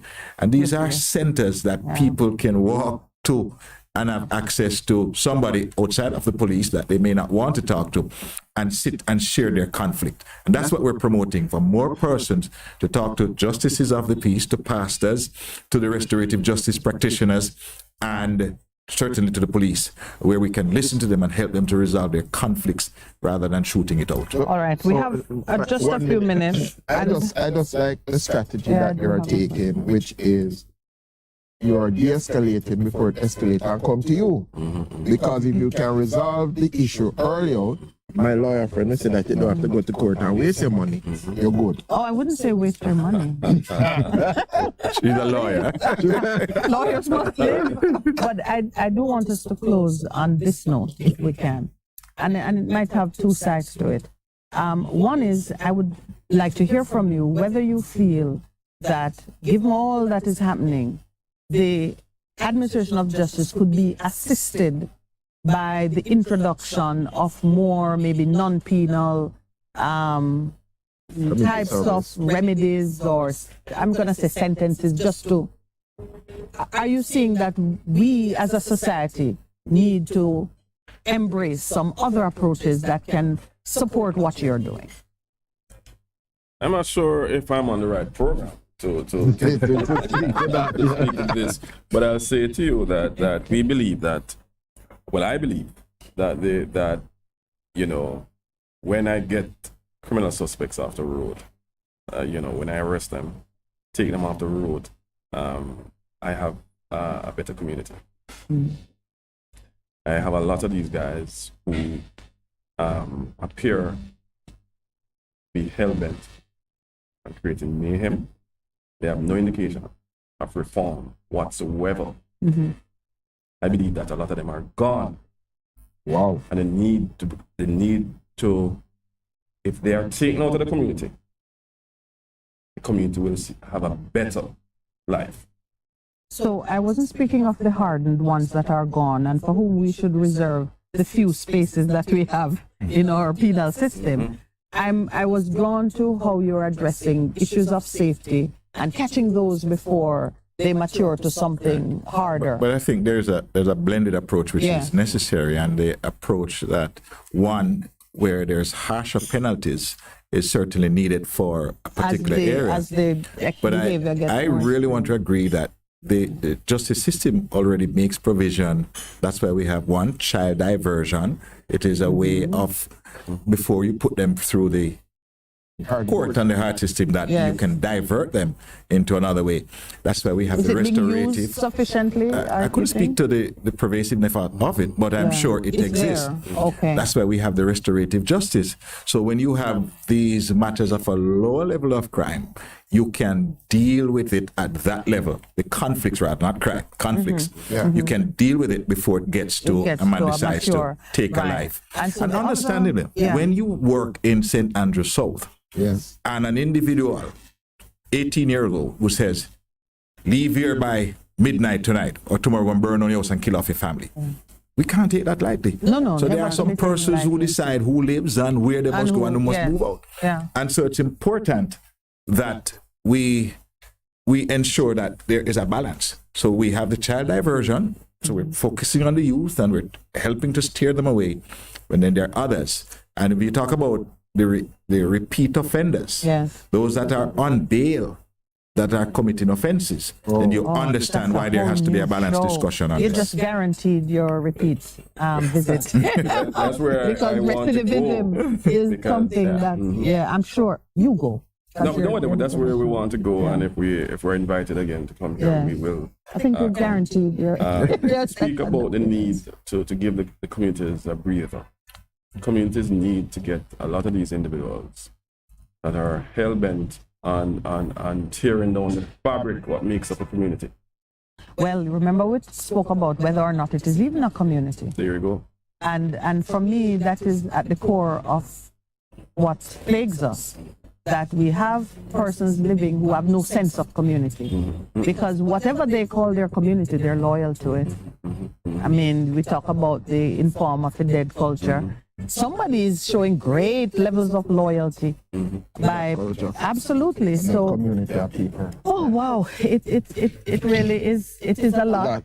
And we got the wrap up signal. We've just scratched the surface. So that did we scratch the surface? I don't even think we identified the surface. But we've got some good information in terms of what you're doing, in terms of because you have what 70 gangs, 50 name gangs. That's how. Please don't go back into the belly of the beast. Let us thank the officers for your time and the openness with which you have shared with us.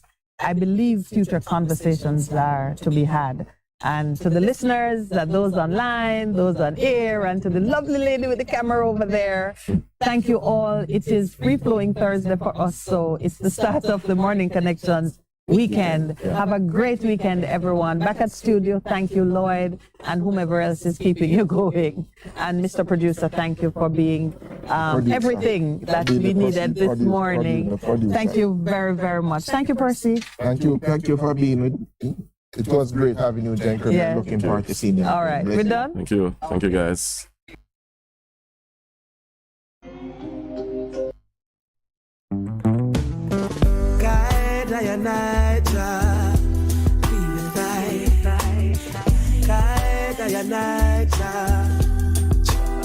Cause it no easy.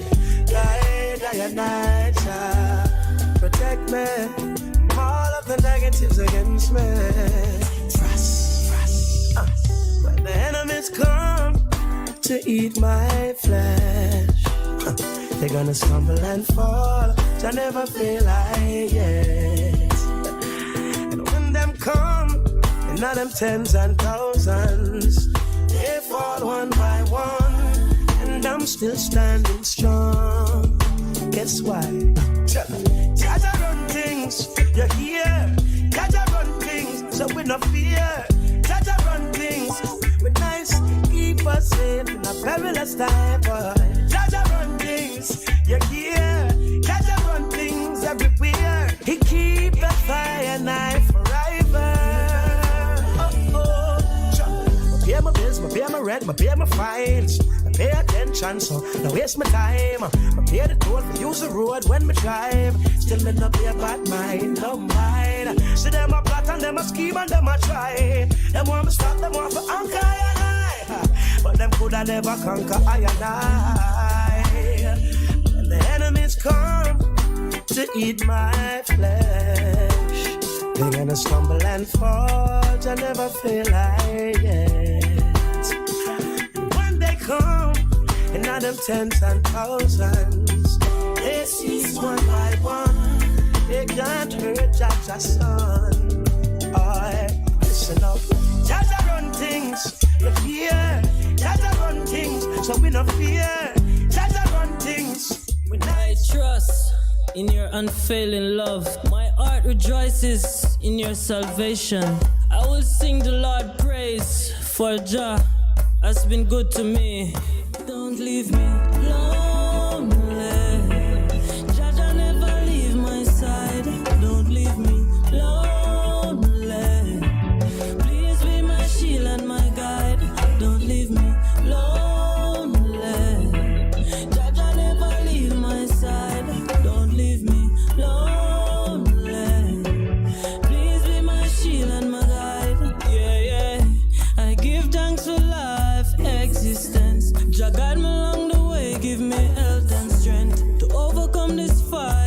this life challenge. Yeah, yeah.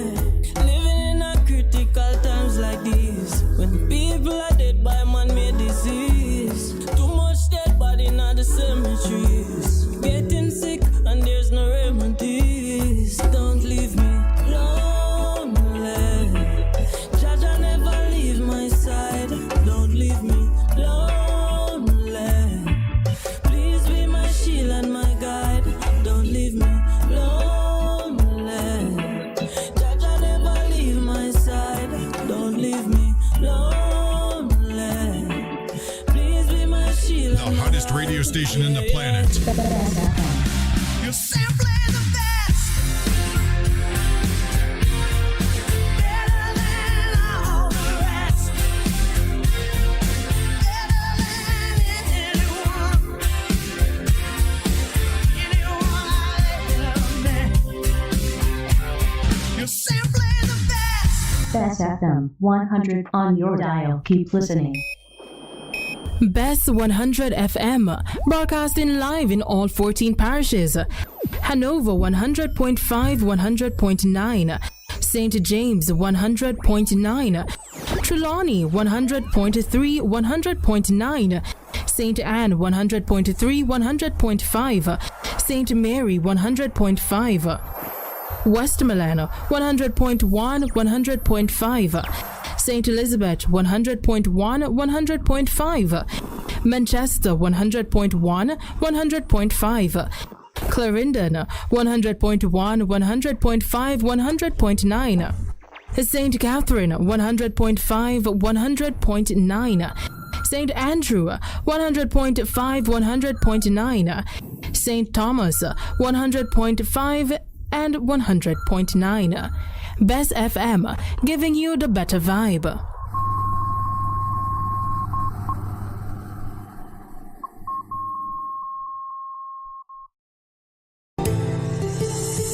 This parenting tip is brought to you by Bess100 FM. Explain your rules and decisions. Good parents have expectations that they want their child to live up to. Generally, parents over-explain to young children and under-explain to adolescents. What is obvious to you may not be evident to a 12-year-old. This parenting tip was brought to you by Bess100 FM, giving you the better vibe. Bess FM 100 on your dial. Keep listening. Having trouble getting parts for your Mazda? Maljam Auto Parts is your solution.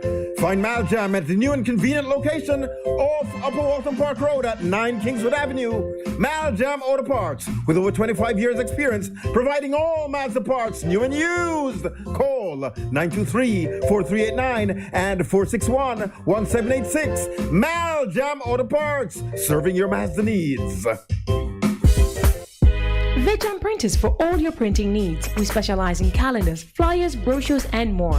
Call us today at 968-7506. That's 968-7506. Or visit us at 4 East Bloomsbury Road, off Hagley Park Road. Vejan Printers, your best choice in printing. Greetings, brothers and sisters. I invite you to join us for the Church of Our Lord Jesus Christ radio program with Elder Kendrick Murray, where we stand firm that Jesus Christ is the Son of God. This broadcast is heard every Saturday from 12 noon to 1 p.m. and again on Sundays from 4 to 5 p.m. The church is located at 3550 Pleasant Valley Road here in Mobile, Alabama, in the United States. You may visit our website at sonofgodlives.org or our YouTube page at Minister K. Murray. Or you may call us at area code 251-300-8812. God bless you, and we look forward to you tuning in to the program.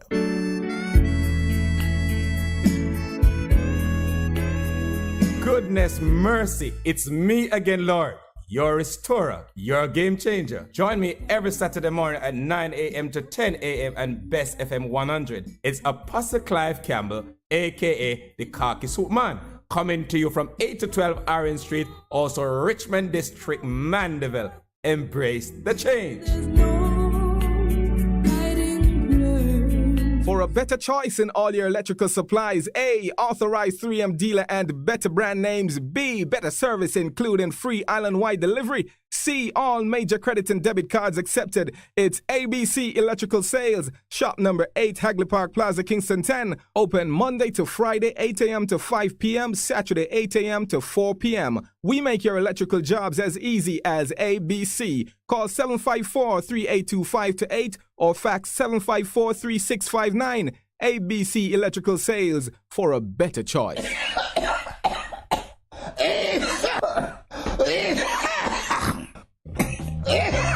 That no sound healthy at all.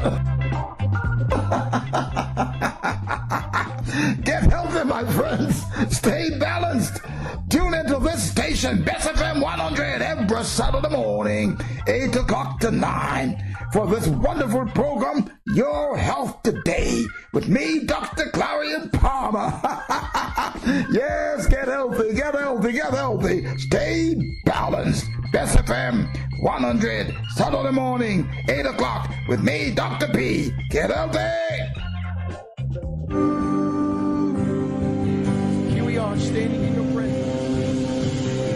Glory Connect! Glory Connect! Join us on Bess FM with Apostle Prophetess Denise Wellington and Pastor Alicia Gonzalez Morgan. Every Saturday at 4 p.m. on Bess FM Radio. Come out and discover your purpose. Take up that phone and dial now. Call and experience something new. Experience something great. Experience your own expression of encountering the supernatural glory of God's abundant life and transformation being fulfilled.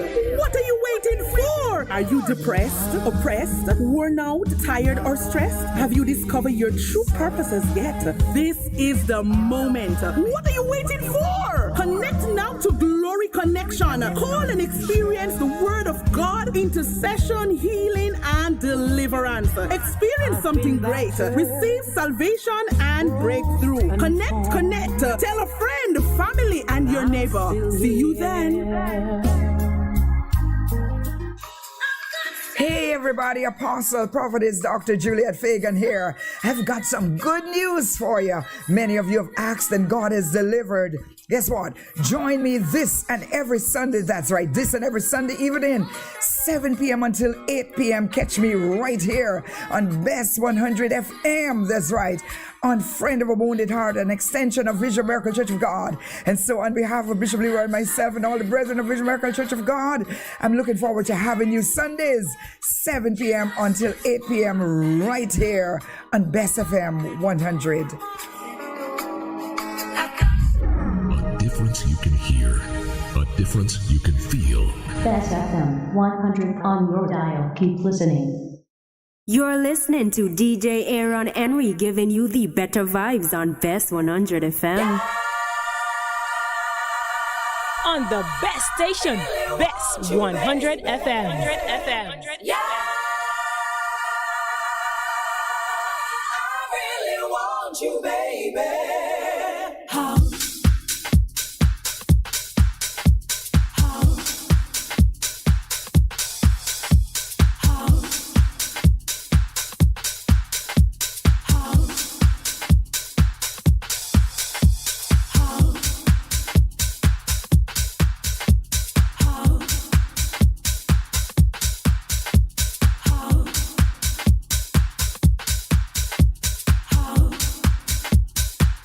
Bess FM, Bess FM, Bess FM, Bess FM.